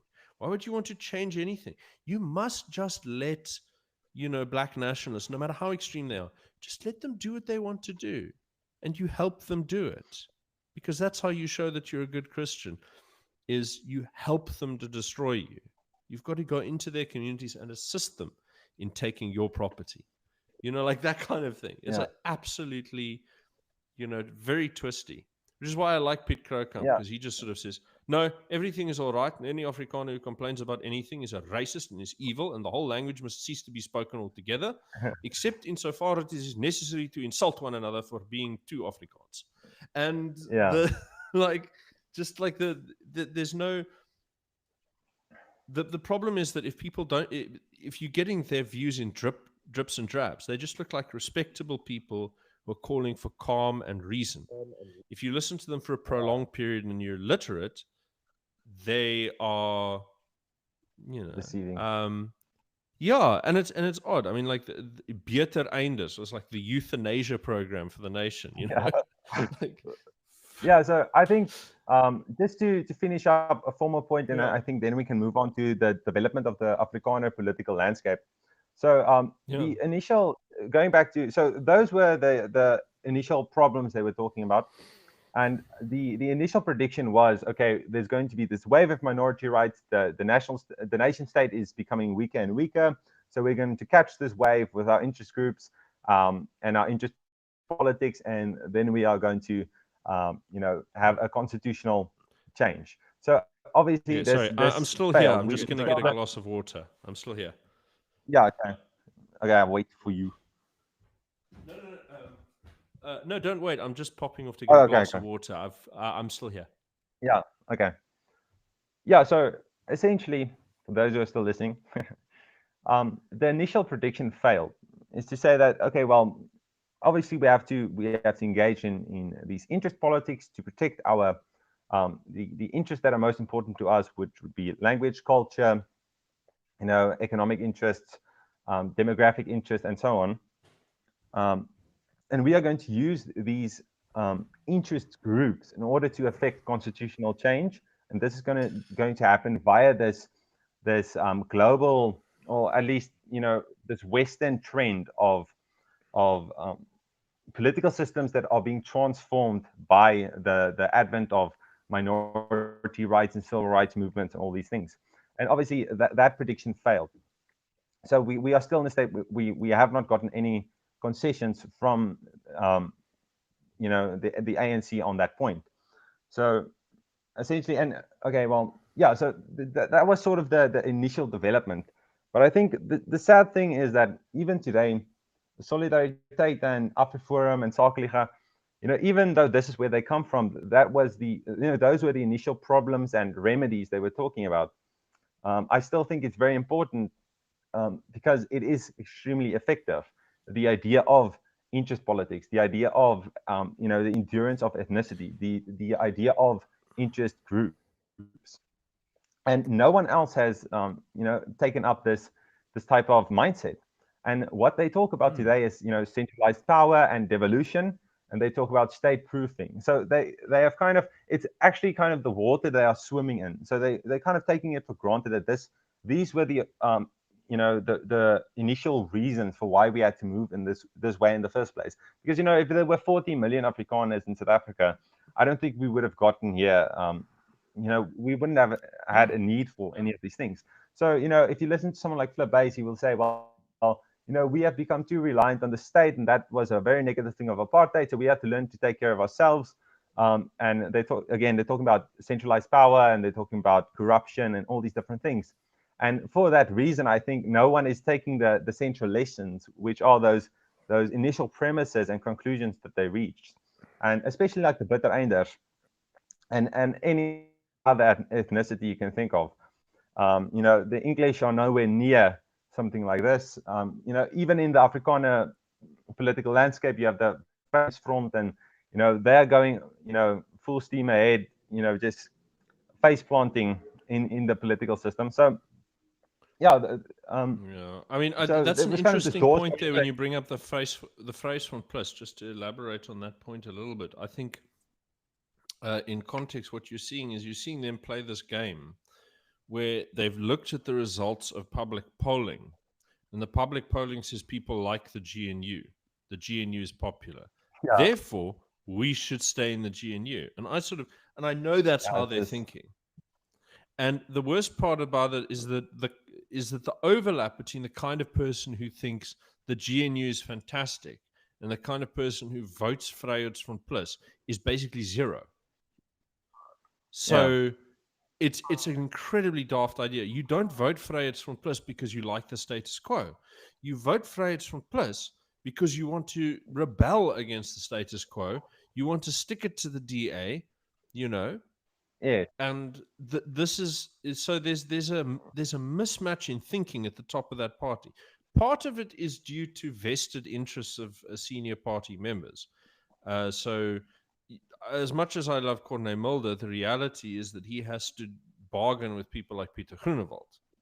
And as much as Peter Groenewald may have some very sensible economic and management positions, he's also more looking after his own skin, in my opinion, than he is looking after the sort of long-term uh, purpose and utility of the party for his, the main interest group that should be served by it.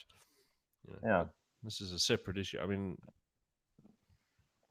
So yeah, I think so that's kind of the biggest tragedy, that no one is taking these lessons. Nobody's learning from what that group did. Like I said before, in the Cape Independence movement, we still haven't even reached the conclusion on these things, and we're only now talking about the value of a government of national unity and the value of value politics. So but I think, okay, so again, that prediction kind of failed. We have managed to build up a lot of power through Solidariteit. The question is, where do we go now? And I think this is a good segue into looking at the political landscape and the Afrikaner political landscape and the development. So essentially, we had the verligtes and verkramptes division before the constitutional negotiations. After it, it became essentially void. We move into this period of, okay, we know we have to work via interest politics, power politics, interest groups in the private sphere, and this is how we are going to go forward. So now, what are the divisions among the various Afrikaner organizations, and how are they thinking about it? And for me, I essentially have like a um, you know, five categories that I put them in. And on the one hand, I would put the Betereinders are kind of like the South Africanists, and they're saying, listen, these whether they are saying it, publicly or not, for them the negotiations were perfect. The union, everything worked out, everything went smoothly. Everything is perfect. We have to keep it the way it is. There might be some corruption, but corruption exists in the most perfect systems. Whatever, we're going forward with this. Then I would put it in the idealists, the realists, and the pragmatists. Okay, and the idealists are essentially saying, look, the union was a great idea. We want a rainbow nation, but the constitutional negotiations were a failure. Okay, but we can still fix it via these interest groups. We can still use solidarity and eventually have a constitutional reformation to include minority politics and get that Yeah, so that plural would be element that your we're talking about. so that would be more of your Terence Earloff characters who are Yes. sort of saying, we want the pluralism, but unity is very important. You can't undermine unity and so on. Because you remember Yeah. he wrote that whole book on this where he sort of says, well, actually the entire interest of the Afrikaner nation is to be subordinate to the unity of the state. Yeah. Which I thought was that shocked me because I mean, considering where he is and his position within the Solidarity movement, but Yeah. And yeah, I think that's I why I'm think that saying. has to. Hmm. He's Yeah. So very much in the in the statist category compared to his colleagues. yes. Yeah, so that would be the idealist category, to say, yeah, there are Mm. a lot of problems and a lot of negative effects of the negotiations, but we can still fix it. I would say that the original G63 was in this category. They're saying, okay, well, there is a chance to fix it.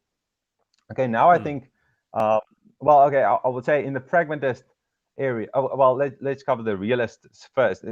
They are essentially saying, look, it's going nowhere. We're not accomplishing what we wanted to accomplish. We have to sort of separate. And I would put Irania mostly in that category.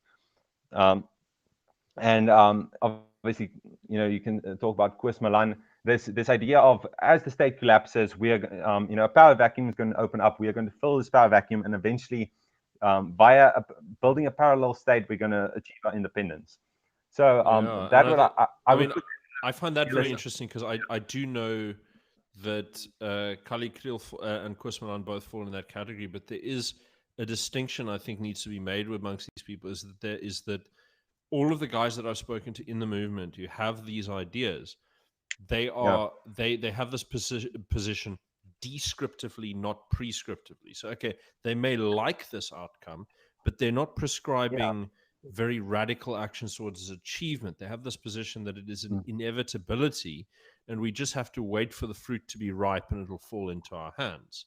Whereas someone like me yeah, sort of says, no, but there are concrete maneuvers you must make institutionally, yeah, financially, tactically, strategically, even demographically in some cases, in order to achieve a scenario where you're not overtaken by other factors. So yeah. I'm not really sure where that puts me on the landscape, but I just wanted So to sort of add this nuance that the guys in the realist category that I have spoken to have that sort of um, almost passive position where they sort of say, yes, but this is just going to happen, you know. yeah, uh, so, they're not pointing to radical breaks. There's no Rubicon they have to cross. They just watch it roll by. You know what I mean? so I think the main reason for this is the pragmatists. Okay, so the pragmatists, I would put Flip Base squarely in that category, and Dirk Hammond and so on. And I think the way they see it is that, okay, well, both of these options are possible. We are going to kind of hedge our bets and see where it goes. If one becomes more probable, we're going to throw our our eggs in that basket, Mm. and that's kind of the way they make the decision. They're saying, and especially Flip Base, he's always been more measured than everyone else. I remember there's an Yes. article he wrote in 2004, I think, where he actually said, "Look, you people are being way too cynical about our future prospects." He said, he had a lot more confidence in where this interest group movement is going to go. And of course, he Mm. did build a very fantastic movement. So I think that's kind of the tension now, is to say that, okay, we have these realists, they want concrete, immediate change, um, and the pragmatists are kind of holding them back a bit and saying, well, we're not sure if this is going to work. So and we can sit here and say, okay, well, this one is correct, that one's incorrect, but from their perspectives, obviously, I think Flip Base, he wants the best for the Afrikaner nation. So I think that's essentially the tension now. It's between your Tians Elof, your Flip Base, and your Koos Milan. Those would be like the perfect figures for each category. And then the fifth one I was talking about, I was just saying, like, the old apartheid Afrikaner nationalists. They're not even worth considering. They're just saying, okay, no, we're going to return. We're going to take back the country. Uh, yeah. Oh, So Sherman, who's that? Who's that silly fellow who wanted to take back?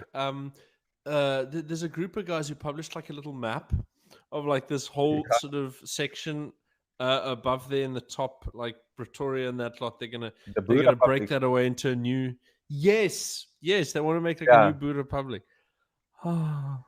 Like anyone who think like I'm cool, like you can wave whatever sort of historical flag you want, but I look at the Yeah. with the guys who do it seriously, you gotta cringe, because like that's impossible. You can't, Yeah. none of that exists anymore. You can't revive it. It's dead. DED dead. Yeah. Not, And so, and I yeah, I I think, just, it makes yeah. me what are you doing? It's not real. It's LARPing. It's. Yeah, so I think also in this category, you can put the guys that they want the whole South Africa back. They're going to take everything back. We're going to take the Cape. We're going to take Eastern Cape and everything else. And then the guys that say, okay, well, we at least want the Boer republics back. Okay, so we want Yeah. Transvaal and Oranje Vrystaat. So It was yeah, I like think even those are Eugene essentially Blanche said, even you, do you yeah, remember that sort of interview with what's his name, Louis Theroux? And he says, but that is Johannesburg and you can have it with love from me. yeah, yeah, And I was like, well, even he had his limits. yeah. Yeah, so even he was taking into account the demographic realities. So yeah, you Yeah. essentially have these five categories, and I think one of the new developments in this last year is what we spoke about before Trump coming into office. So I think this kind of has thrown a spanner in the works to take more of an idealist, pragmatic direction to say, well, we actually do have an opportunity here, at least from their perspective, to force the ANC and the government to give us minority rights through international pressure. So you're going to do these international campaigns. They're going to sanction the country. Unfortunately, we got the refugees thing as well, which is just going to remove more Yeah, but people. they, But they anyway, didn't count. They didn't count on what the DA were going to do. They didn't think about that, because what the DA offer the Americans is they say, listen, you don't need to change a damn thing. Just make sure that business for South Africa, look at business for South Africa.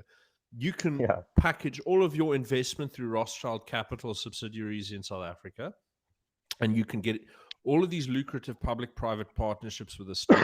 Whatever green program you want, Europe, whatever silly things you want, whoever you are, just do it through the state. There can be some nice opportunities there. You continue cutting in the BEE, but there will be return on investment, and then and then everything will be fine. Like, don't worry about it. The whole Israel thing, they say, will blow over. You know, it's not going yeah, to affect anything. Like, or I mean, sure, the Israelis, I think, have been touched by it, but in the long run, also, it's something you can sort of just watch drift by, and you can ignore the ICC. Or maybe you could just scapegoat Netanyahu and move on with your life, like whatever yes, their play is. it's like not going to end the state of Israel. Israel's going to be there, you know, and so is the American-Israeli relationship, as far as I can tell.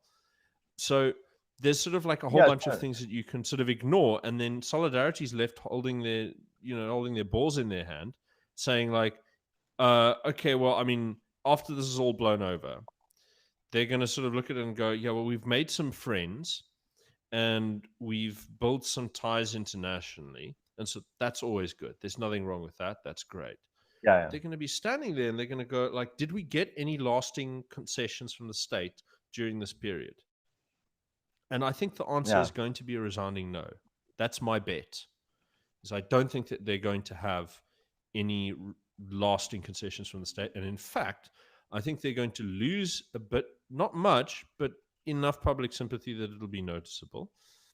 And it's going to force them to question what they're doing and how far they need to move and which ways to move forward. And if it were my position, and I know if any of them are listening, I know I'm teaching people to suck eggs, people who have much more experience and have achieved much more than I have. So I say this in all due out of all due humility for what I am as a commentator. yeah, That I sort of what I would have done was reduce the amount of public noise that comes out of these campaigns, and focus on networking, rather than sort of you try and keep the temperature relatively low and get people to consider these things intellectually, and in the meantime try and be more of a vanguard, try and show more concrete moves towards attaining tangible power. And again, my big themes of this are territory and capital. And it doesn't have to yes, be like, oh, you're breaking away the country or whatever. It just has to be, well, we've got this neighborhood or this town or this rural district or whatever that we hold in common as Afrikaner people. And we have a common strategy for developing it, for protecting it, for ensuring that our sort of cultural omgeving is nice and sacred, you know.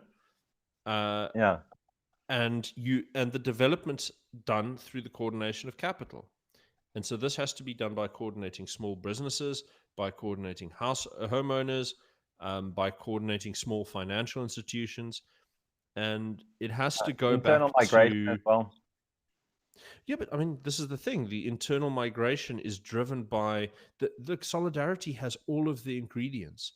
They have a huge subscribed um, database of people who seek jobs through them, who seeks Yeah, upskilling through them, who seek whatever, and pairing these people up and directing capital and skills to developing areas that are of strategic importance. This can be done. This can be done at scale with relatively little change or increase.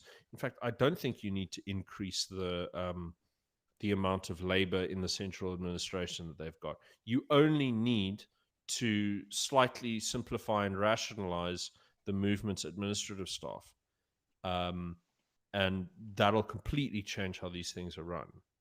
yeah, Because there's duplications of things. I mean, there's like, you have a legal department in all of these different organizations when you could just have a legal firm that's centrally contracted to all of them, that is then also charged with advocacy. There's all kinds of things that you can do that will reduce the complications, and like one organization does all of this, and there's no overlap with anyone else, and so on. yeah, But they're very complicated. It's very complicated, and it doesn't resemble a modern state. But in some ways, it needs to start resembling a modern state. It needs to yeah, start thinking developmentally. It needs to start thinking in terms of security, in terms of so on and so forth. And you're not going to get to a point where you get to declare, now we've got our Abu Republic. It's never going to happen like that. It's going to be, you have yeah. islands of prosperity and islands of stability that grow and consolidate and develop over time, and And then their it's island together. resilience to the state. the point is basically that you've got to think of it this way. There are places where you can know for certain as an Afrikaner or as an aspiring Afrikaner, if you are sort of, let's say, on in a fringe way, sort of Afrikaner adjacent, right? Related If to you're one of Pieter them, then Retief, you you can, say. yeah, Pieter and you sort of, yeah, and you sort of go, okay, well, I'd like, I want to move. I've got somewhere to go, and those places have a future. And if the state tries to take something away from them, that community is going to say no. Because at the moment, we got like a really big test in front of us. We're in a Kuruleni, they're expropriating without compensation that farm so that they can do whatever the hell they want with it. Now, the big question that's Yeah. facing the movement right now, this is the real test. What are you going to do if the court says, sorry, bud, this belongs to the state now? Yes. Now, there's always the chance that you win in the courts. I'm fine with that. Like, that could happen. But it gets tested again and again and again and again. Now, I mean, you look at Julius Malema. Okay, cool. I mean, to use a stupid example, because honestly, I don't think these speech issues actually matter, really. This is my personal view. I'm not bothered Yeah. by speech. Hate speech its presence is a good indicator of the actual intentions and sentiments of the public. And being able to see it, it's like, do you want to censor the clouds in the sky so you can't tell if it's raining? Do you know what I mean? So, Yeah. no, so he's going off there, and the Constitutional Court has heard hate speech cases against him before, and they change their mind on it depending on where the political sort of climate is. And so we always hear this thing of like, okay, well, the DA is going to say this or that, and I say, look, maybe they do make things better, but you get 10 years of good weather, and then the drought hits, and then you're in trouble again. And my position is here, Yes. you're going to be tested with expropriation again and again and again until Zimbabwe happens. And the only way that you're going to be able to decide, okay, look, this is enough, this is not going to happen, is you build the social instruments at a local level. That means contiguous local property and territory. That means integrated voluntary and professional security services. That means coordinated financial and capital development. It means cultural institutions, the whole 9 yards. It means your own municipal services. It means all of these things. Yeah. And you just do them. And at a certain point, if the state pisses you off, right, they want to take something that's yours, they want to regulate something that they have no right to regulate, you don't just say no to the state, you just say bye to the state. And then they have to ask themselves, are they going to invade you militarily and kill you, or are they not? And at that point, you need to be strong enough that they're going to skrik at the very idea. You don't try and steal anything from anyone. You peaceably just live. The idea, and I think that over time, this sort of idea of just crystallizing around a few little spots. How many Afrikaners are there in the country? There's, it's not even 5 million. If you look at, you've got 1/3, like nearly 20 million of the population live in tribal areas where you have a traditional leader who's in charge of a piece of land. They have complete control over it. They have power of summons like the courts do, right? They can change local regulations. They can tell people where to go and where to come. If you just give a fraction of that, right? And this is my sort of position, is that it is not the end of the world for the South African political system to accommodate another exception like this. And it's not radical. It's a simple negotiation for interests and cultural hegemony within one's tiny little sphere. And at no point will you be under serious threat so long as your incremental approach is completely non-violent and very, very stubborn. So, and this is my position on these matters, is it can be done. What you end up with is a whole network of maybe half a dozen to a dozen places where they're not going to be very big, but Afrikaners can go there. And it'll be Afrikaans, fully Afrikaans. And it'll be fairly sleepy, nothing too fashionable. but it'll be nice. It'll be gezellig, you know? Yeah. And they're not all going to be like Irania. They're going to be using, there's no way to fully form an Irania from scratch Yeah. outside of a few spots in the west of the country. There's not many of them, and they'll be expensive, but there are ways to do it. I mean, I crunched the numbers with a few people, and it is doable, but it requires someone to stick some capital investment in it. But that's a long separate story. Consolidating Yeah. control over places nearby, you consolidate capital and territory, and it can be done in like real times. You could do it in Middlesbrough, you could do it in Nelspruit, you could do it in Secunda. It doesn't have. You could do it in Hartbeespoort-Dam. You can do it. A few years ago, you might have been able to do it in Sanin.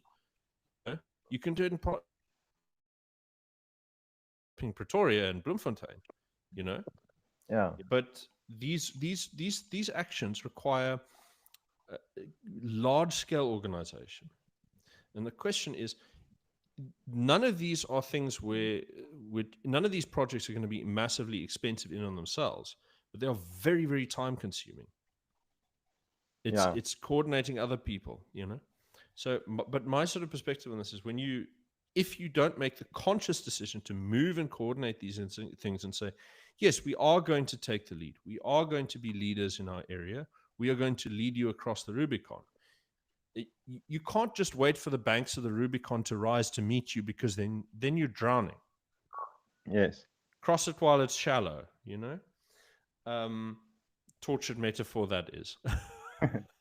But Yeah, I think about the Malema thing. I think there's kind of lawfare going on both sides, and I think that the biggest reason for going after the hate speech thing is not the speech in itself. It's they saw Malema as the biggest next threat, and now that the EFF has kind of fallen apart, they're going to have to switch gears on exactly who they're going to target.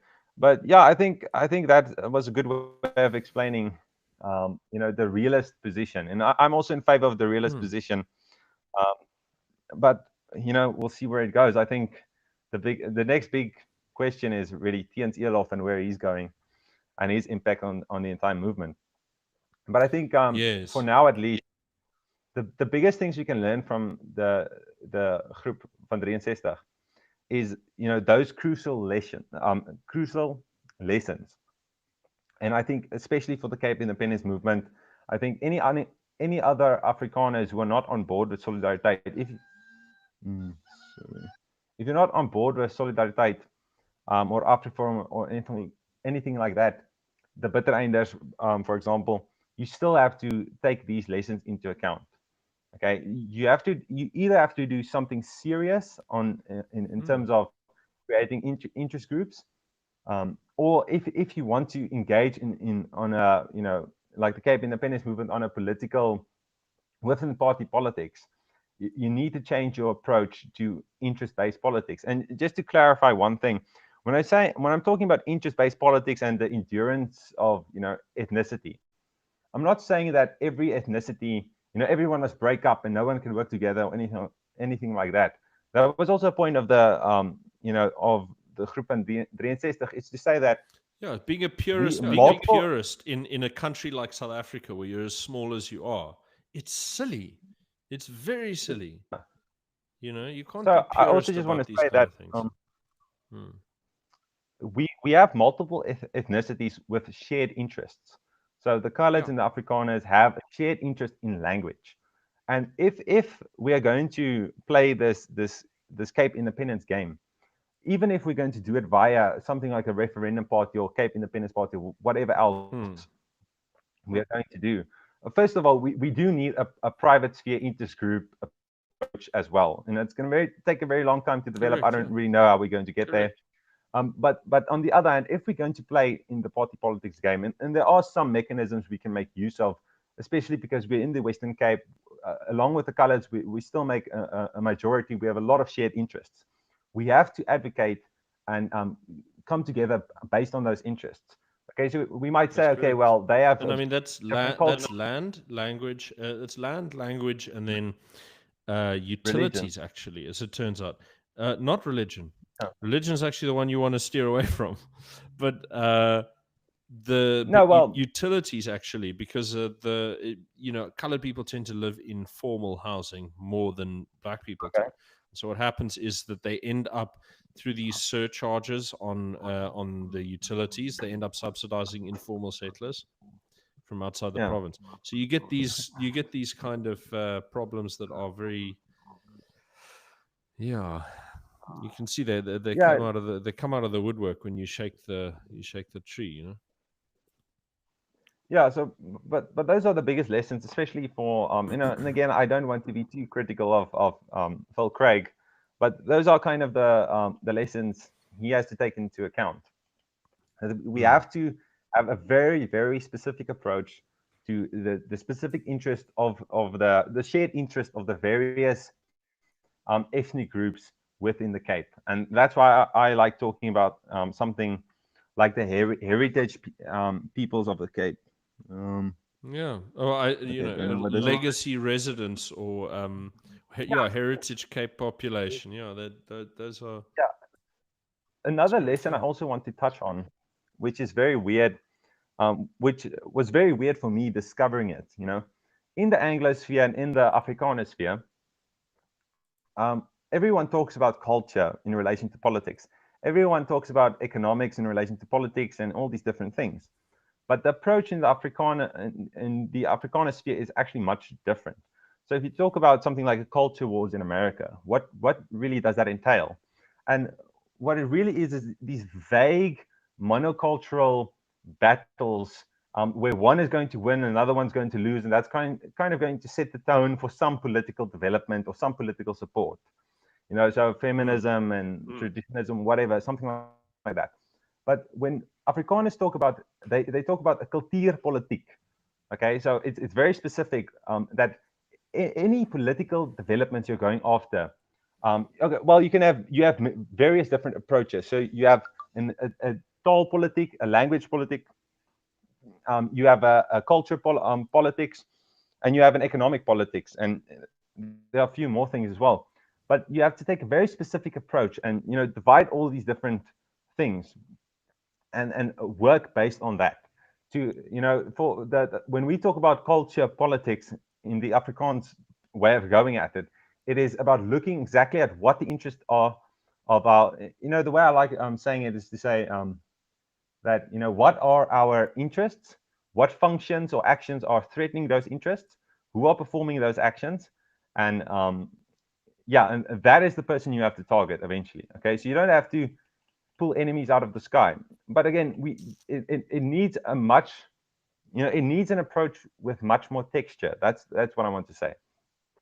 Because again, this value-based politics game they are playing with focusing on something Mm. like liberalism, or focusing on something like, well, the free market or this or that, this is just not going to work. No, Because that's true, again, especially that free market one. It's because I mean, if I talk to colored nationalists, they have this very. I always think that the ideal political sort of, if you're going to go for an economist who offers an economic model that appeals to colored people, it would probably be Friedrich List. So, because they're yeah, not, some of them because they like the idea of the state doing something to intervene and set the system right, but they're not doctrinaire communists either, and they like a yeah, bit of racial like they're very in betweeny, where they like a lot of extreme things from all directions. yeah, Um, so like that sort of cartoon version of like the Chad centrist, who's like nothing in the yeah, middle, everything around the edges. Um, yeah, so they're very much like that, in which they're like, okay, we want to actually expropriate and nationalize those things, but we also want the government to get the hell out of my out of my area and leave me alone. But we also want the death penalty. But we also like, yeah, so like there's this thing of, they have like both puritanism and big state intervention in the markets and welfare, but also like, so there's all of these elements of like nationalism and libertinism and communism and puritanism and like weird things. And yeah, I always think that if you're going to gyp them on the housing issue, you will never get them on side. And my sort of Yes. approach to this whole thing is to say, well, look, you're just going to have to concede this because it's in their interests to actually get public housing. Like, you Yeah. just have to recognize that that's in their interest, and you have to negotiate with them on that. You don't have to like it. You just sort of Yeah. have to say, well, look, that's what they want. You want them to be your allies so that you can achieve something that provides a legacy condition in which your descendants will be able to thrive unconditionally. If you want that, you're going to have to concede a bit of tax, like, and like people are like, no, no, no, no, but everything has to be libertarian always. I'm like, no, this is, Yeah. what are you talking about? Get libertarianism later when you you can lobby for your Javier Milei of the Cape in 20, 30 years time. In the meantime, worry about getting the Cape independent. Yeah. So there And have to be that's reasonable actually concessions, like, you know. that's actually another thing. I think it's kind of like a remnant of the Cold War and the sort of alliance we had with America in fighting communism. Is the idea that Afrikaners are somehow, free market, dogmatics. But we really Oh, come from like a social, democratic system, and we've always had this balance between positive rights and negative rights, that's and no, that's really especially, true. But I yeah, think the best way to frame this is that you've got, if you look at the early formation of Afrikaners' political ideas, it right up until the early 20th century, all of it is bugger off and leave me alone, yeah, and we get first cut in line. Those are the only two things. We get first in line, and you should bugger off and leave us alone. That sums up the entire, like, political. There's no, you know, uh, and also just like any indecency must be punished, but or yeah, anti-Christian. So like that would be your three things, right? But so in the early 20th century, after the destruction that was caused by the Boer Wars and everything, and the ethnic competition and all of that in the mines, I think the big things that really became the drivers were, you know, protectionism and then mutual aid. And then in order to compete with the mutual aid societies, the state offers welfare. And at the same time, you get this, because I mean, when does the Carnegie, when do the Carnegie and the Rockefeller people get involved in investigating what's happening in South Africa? It's in the yeah, interwar period, when they're worried about, Afrikaners drifting to the right and taking over the state and allying with, I don't know, Nazi Germany or Soviet Russia. So they come in and say, look, how do you deal with this? How do you consolidate state control for the Anglo-American empire? Well, you give them welfare. You neutralize the power of the mutual aid societies while also making it show that the instrument of the mutual aid societies, the Nationalist Party, as is now being merged into the SAP, becomes the vehicle for delivering on their promises. So you give everyone increased legitimacy, while neutralizing any potential geopolitical sort of diversions that would occur. And I think this is very pertinent because if you look at Herzog's sort of ideas as he's coming into the post First World War period, is he's immediately sort of saying, well, look, we hate the English and we hate transatlantic capital, right? Those are our yeah, enemies. Those are the people who came in and destroyed our society, killed our people, scattered us, and made us effectively slaves, and then undercut our slave labor wages. So this yeah, is like the mentality at the time. And so what he first does is he goes, well, who are those people's enemies? Who fights successfully against them? Well, it's the Bolsheviks in Russia, and it's the National Socialists in Germany. So that's how there's a large chunk of the Afrikaners who look to both of those. And the yeah, idea that they were just like, oh, well, it's some kind of combination of capitalism and Christianity and racism, it's too simplified. The main political competition is there between transatlantic capital and Afrikaner ethnic interests. So like yes, that's where the fulcrum lies. So you and I think, get this sort of, yeah, and that's why you get all of these state-owned enterprises and everything. And it's not just in a vacuum, because Great Britain was doing sort of socialism as well. They had lots of state-owned enterprises at the time, and so it wasn't all that unusual. yeah, and I think what's important to recognize as well, And I've seen this misunderstanding from a lot of Anglos as well about the way Afrikaners think about politics. And you'll see, everyone thinks we are somehow a part of this libertarian tradition.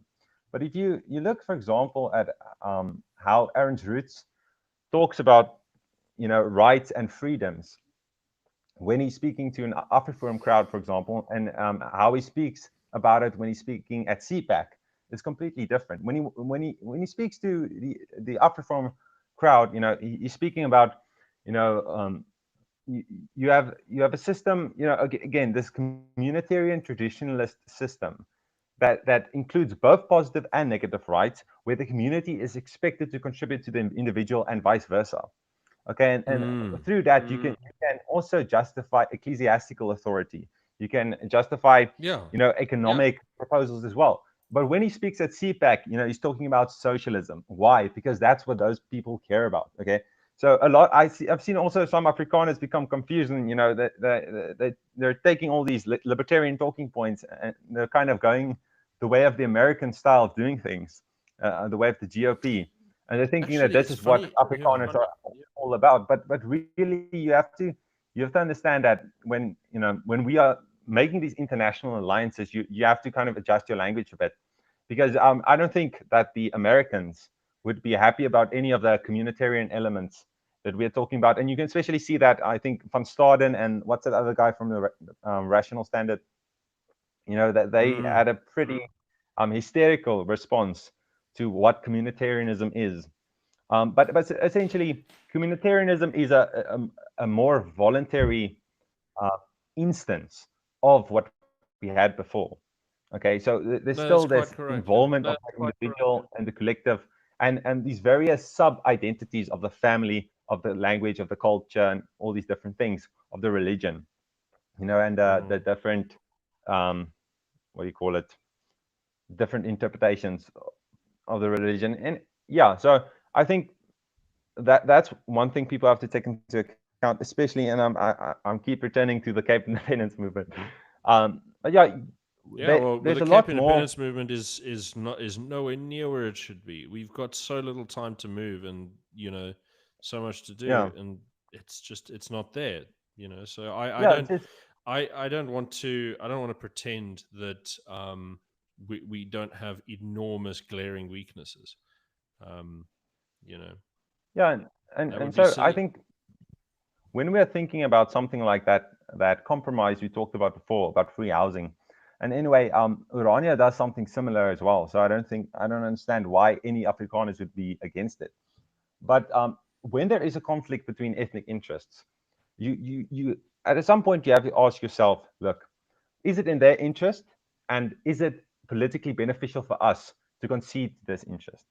Okay, and you have to build a coalition, and at some point you have to give some concessions, but that's not the end of the world. You can't look at Javier Malay and that guy from whatever that South American country is. So to have these idealistic notions of where we're going to go, and that we must stick to the principles and die on this hill before we do anything. No, we have to play power politics. We have to look at the various powerful organizations and actors within the landscape, the various tensions, and we need to adjust what we can to make that tension work in our interest. So I think those are the biggest lessons. Even if we're going to engage in party politics, those are the biggest lessons we have to learn from this movement. And I think um, the solidarity movement with this international pressure thing that they're doing right now, I think obviously they kind of pausing their development a bit. We're seeing where is this Mm, going, mm. but Yeah, that's no, I like you think said. I I think think it's also that hope that the ambient pressure will sort of result in concrete outcomes. I think to me that was a yeah, strategic error, because if you cannot ask for very specific concessions in a specific policy on a piece of paper that you can read, and you can say, I want this, and I want to see you pass it in the legislature, or whatever the case may be, or you use some kind of function of the executive government, right? Doesn't matter what it yeah, is. You've got to have something that you want to say, that you want to get as a concession from the government that is tangible, right? And you have to get the Americans to say, you're going to do it or else. None of those are happening, right? All they're Yeah. getting is okay, a few more contacts and friends in the international community, which are very useful. You can use those. You can definitely use those. But I worry that they're not getting their value for their money and they don't know where they're going with this. This is what concerns Yeah. me extraordinarily. It makes me, Another thing that so, yeah. Yeah, I think another thing that worries me a bit is that we are, because we are taking these lessons for granted, because we kind of forgot about the G63 intellectual developments. Mm, It is the mm. water we're swimming in. Everything we do now is connected to it logically. But and we do have this hierarchical structure, and we do have Afrikaner elites, Flip Buys, Donnie Goos, and Ernst Roots. They are, in a sense, our leaders. Okay, and we are looking to them for what they're They going to are, do. yeah. And one of the things I'm really worried about is if we stitch our wagon to the American way of doing things, that we are going to, from a top-down perspective, kind of standardize there's a go back and standardize this value politics type of going at things. So that's just one thing I really want to get away from. Well, for me, I mean, But yeah, aside from all that, it's just one has to remember that the Americans are the Americans. They're a different country yeah, with different interests, and we may have as yes, much of affection as we like for them, but I mean, w- w- at the end of the day, they're going to look after America's interests. And I remember, mm, look, from listening to people in both the Cape Independence Movement and the Afrikaners sort of nationalist movement, whichever organization you care to point to. There's a repeating theme that you get back coming back from Washington, which is, we love you, we're great, go ahead and do it. Whatever you want to do, just do it. yeah, We support you, we're behind you, just do it. We're not going to give you $10 billion, but go ahead and do it. Stamp of exactly. approval, go. And we sit there And if going, anything goes wrong, we have a refugee program, so don't worry.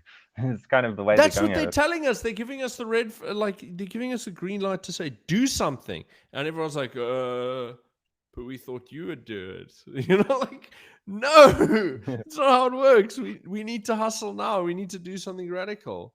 They want, and Yeah, the thing is, they also want to see. They want to borrow our vitalism, and they don't realize that we are, a bunch of O'Bullies. That's what we are. And yeah, if so it's like they're hoping that this like bright, vital sort of pioneering spirit will show them that the Western man can rise again.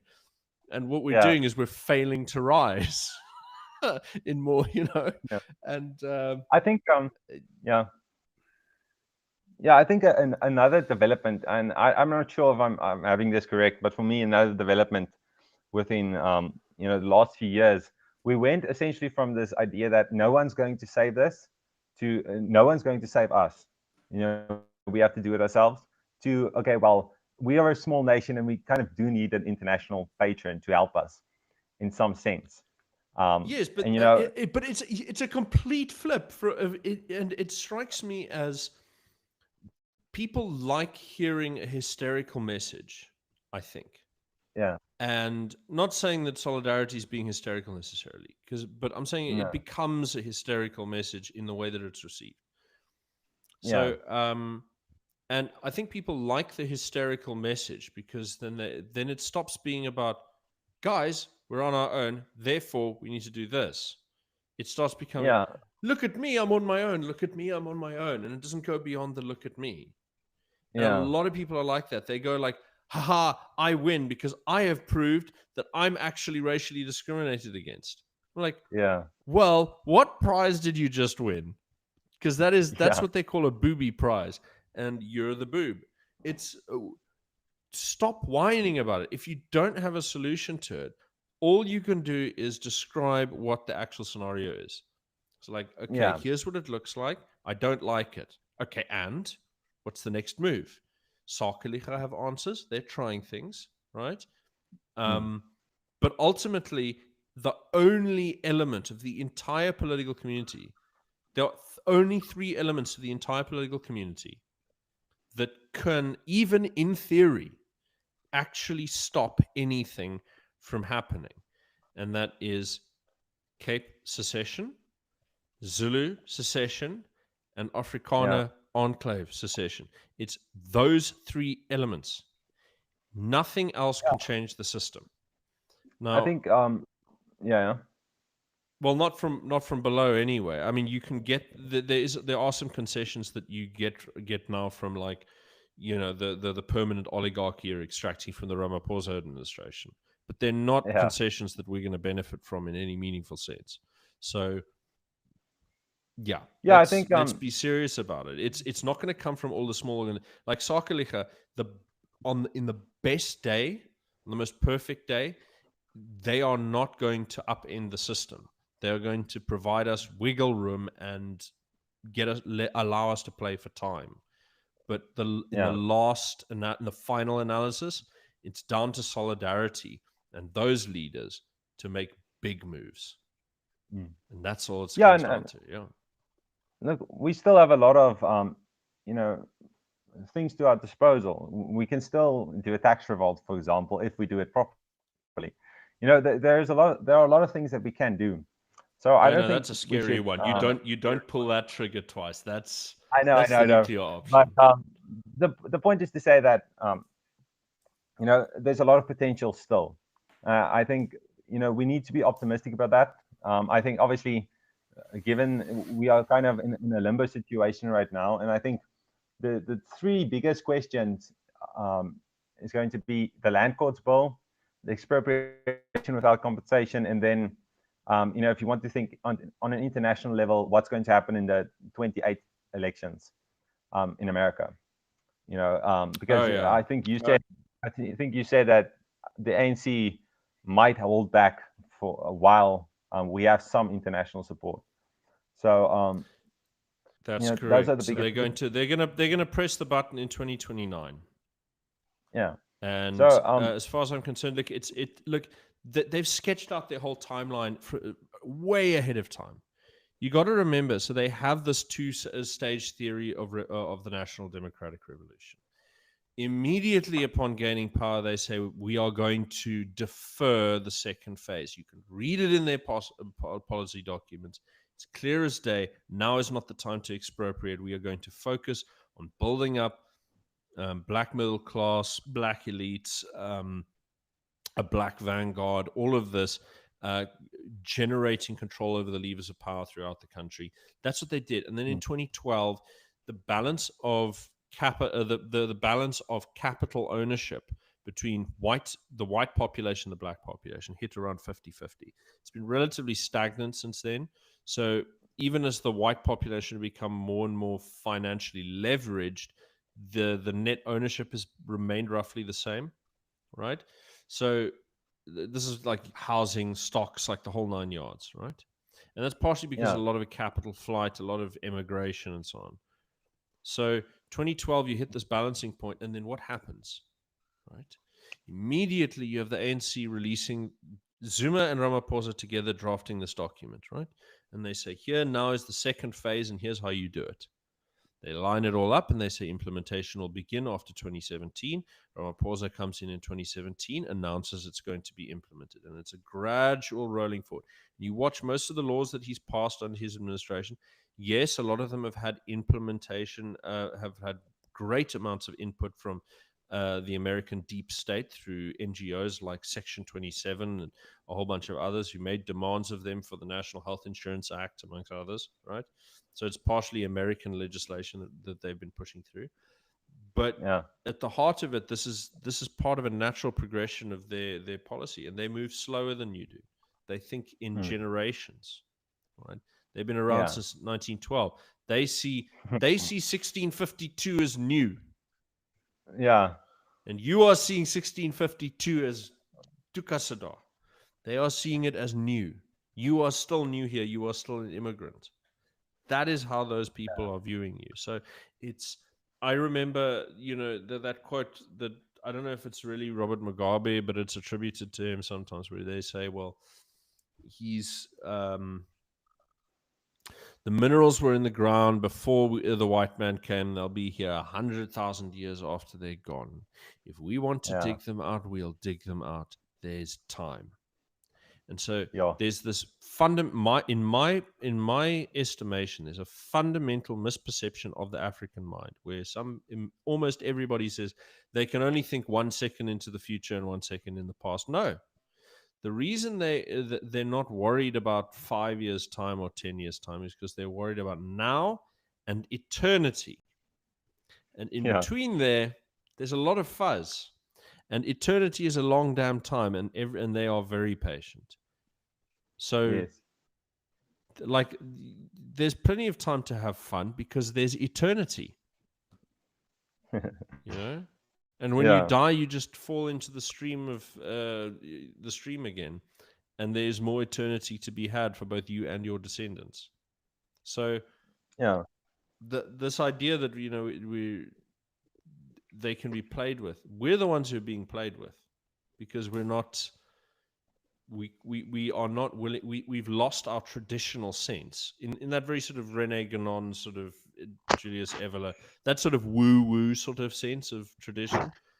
We've Yeah. lost our anchor point to eternity, and because of that, we have allowed ourselves to be people who are frightened of making sacrifices, and that now not everyone has to be like your big major courageous sort of imitator of Christ for this to change. But in my estimation, if society as a whole has lost its grounding in the eternal, then Yeah. the ability to defer to an infinite time preference disappears, right? And the ability to defer to an infinite time preference is the greatest weapon society has. Think about the. I mean, look, World War I and II were very stupid, yes, right? Like that chunk of conflict, which I understand as a longer campaign of conquest by the Anglo-American establishment, right? Yeah. Look at World War One. Watch how people mobilized to very sincerely and without a second thought give their lives for their country, right? But as if it was nothing almost. You know, if you read interviews and you read, it's like when everything fell apart and it was awful and it was evil, they didn't say we were betrayed. They didn't say, I mean, like they said, and if you look at the Germans when they were saying we got stabbed in the back, it wasn't. You can tell by talking to them that they would be perfectly okay with a proper defeat. Okay, we were defeated. That's the end. Yeah. The reason they were angry is because they weren't defeated. Yeah. The idea is that, we are, life is eternal, and life is, that because there's eternal life, the here and now life is temporary, which means that there are worse things than dying, right? Yes. But for most of us, there's nothing worse than dying, right? Because we're so afraid of death. And not everyone has to be on exactly the same page, but it has a sort of ambient effect on society when people are so divorced from the spiritual and eternal. Like, let's say even if you don't believe in God, you're the most ruthless materialist and you're only thinking of in terms of your progeny, like your children and your future, and you're just a raw materialist Darwinian kind of guy. And you're going to say, I want to have as many children as possible. I want them to band together and protect one another. I want them to have an extended sort of protection circle around them, right? And I want to make sure that their future is guaranteed. Like, you will sacrifice for that, right? If you're very brutal about it because you have created a link to the eternal through your genetic code, right? But in all senses, we've become, whether materially, spiritually, however, we've become detached from that sort of tendency. And so nobody is willing to make any kind of sacrifice in order to create a world that endures. Instead, we worry about, but what's the cost benefit valuation over the next 5 years or the next fiscal year, or the next mortgage cycle. Like that's the calculation people are making, and that is what degrades society, really and truly. I mean, the opposite can degrade society and destroy it too, but this way is guaranteed to, in my opinion. Yeah, and I think talking about time preferences, what people have to remember, I think a lot of people they look at the the powers in the world, and they look at the landscape and they say, this is very depressing. Where are we going to go? Even in the next 50 years, we're going to go forward a few centimeters. But the point is, the entire history is about the the resetting of borders. Okay, even Spain, it took them 700 years to get their land back. So the Spanish, so from the Muslims. So the point is just to say that don't just look at the next 50 years or 20 years, and don't just think we're going to live in enclaves forever. We're not getting our Boer republics back immediately. Everything takes time to develop, and it's not going to look, South Africa is not going to look as it looks now. um, you know, over the next generations. It's going to change. It has to change. And like you said, if you're willing to play that game and willing to make that sacrifice, then you can only move forward. So yeah, so especially for the bitter ender Yeah. guys, you know, hold out a bit. Think of your Yeah. grandchildren getting what you wanted instead of yourself. And it's So and it yeah, but that said, there are moments in which timing matters and the balance of forces is yeah, of course, important. of And I course. think that the game that we're playing now will not be playable in 10 years' time, regardless of what we Mm, choose now. And so the rules of the game sure. change every single time. So these are our options now. They will not be our options tomorrow. So Yeah, yeah, we of have to course, think yes. of this as an evolving process. So I think, but what you've drawn up about the G63, it works out. It works out very well because there is a sort of there's a perennial element in what they observe about politics is about your interests, Yeah, and to strip away the bullshit, I think that's the vital issue. Don't get yes. distracted about, oh, we oppressed. Okay, yeah. Yeah, okay, we're discriminating against whatever. Forget that. Focus on the fact that, okay, you have this in front of you. It is in your interest to improve it and protect it. Just do that. Just keep doing that. And Yeah, like, how do you do that? Oh, someone wants to take it away from you or threatens it. Doesn't matter what their silly argument is about what you or your ancestors or some unrelated person with a vestigial resemblance to you is. Don't even bother yeah, rebutting their argument. Leave that for the mukhus fighting in parliament. Ask yourself, what's the next move? What do you do? Right? yeah. And And I think, that's we know what actually, the next move is. And unfortunately, it's up to Solidarity to do a lot of the work. But in the yeah, meantime, let's give them our support, is what I'm saying. Loyale exactly. verset, as they say. You give them a Yeah, bit of criticism from time to time, but they're your guys. They're all we have. They're what we have for now. yeah. You Just can just ask the another question later. just another interesting historical bit about the G63 is that it ended up being a very small intellectual movement, but they did, um, how can I say, participate in a lot of conferences with various different organizations, and that was kind of one of their mottos: is whatever happens, they tried to end affirmative action back then. They made a plea to Mbeki and so on. They tried to end discrimination of on a against language rights back then.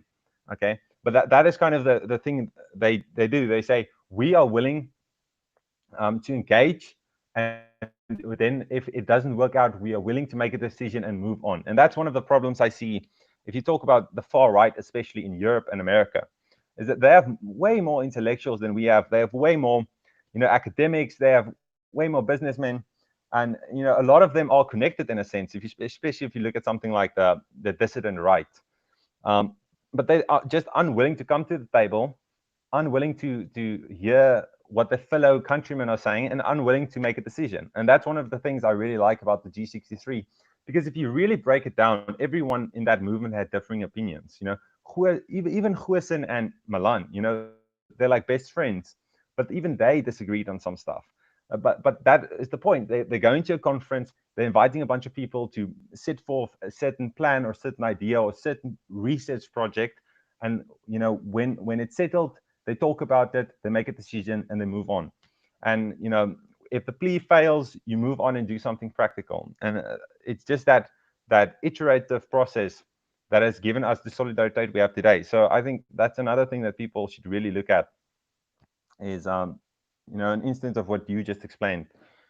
So yeah. Yeah, I mean, I think we've been going for nearly 3 hours, and honestly, Yeah. this is why I love chatting with you, is because even like a conversation like this, I don't think I know more than 2 or 3 people in my life who I can have an intellectual conversation for 3 hours and it feels like 5 minutes. But yeah, no, Yeah. that's why I brought you on. I think No, this has yeah. been like it's been very stimulating. But I think we have to go because now Yeah. I have to get up and pick up my kids from creche.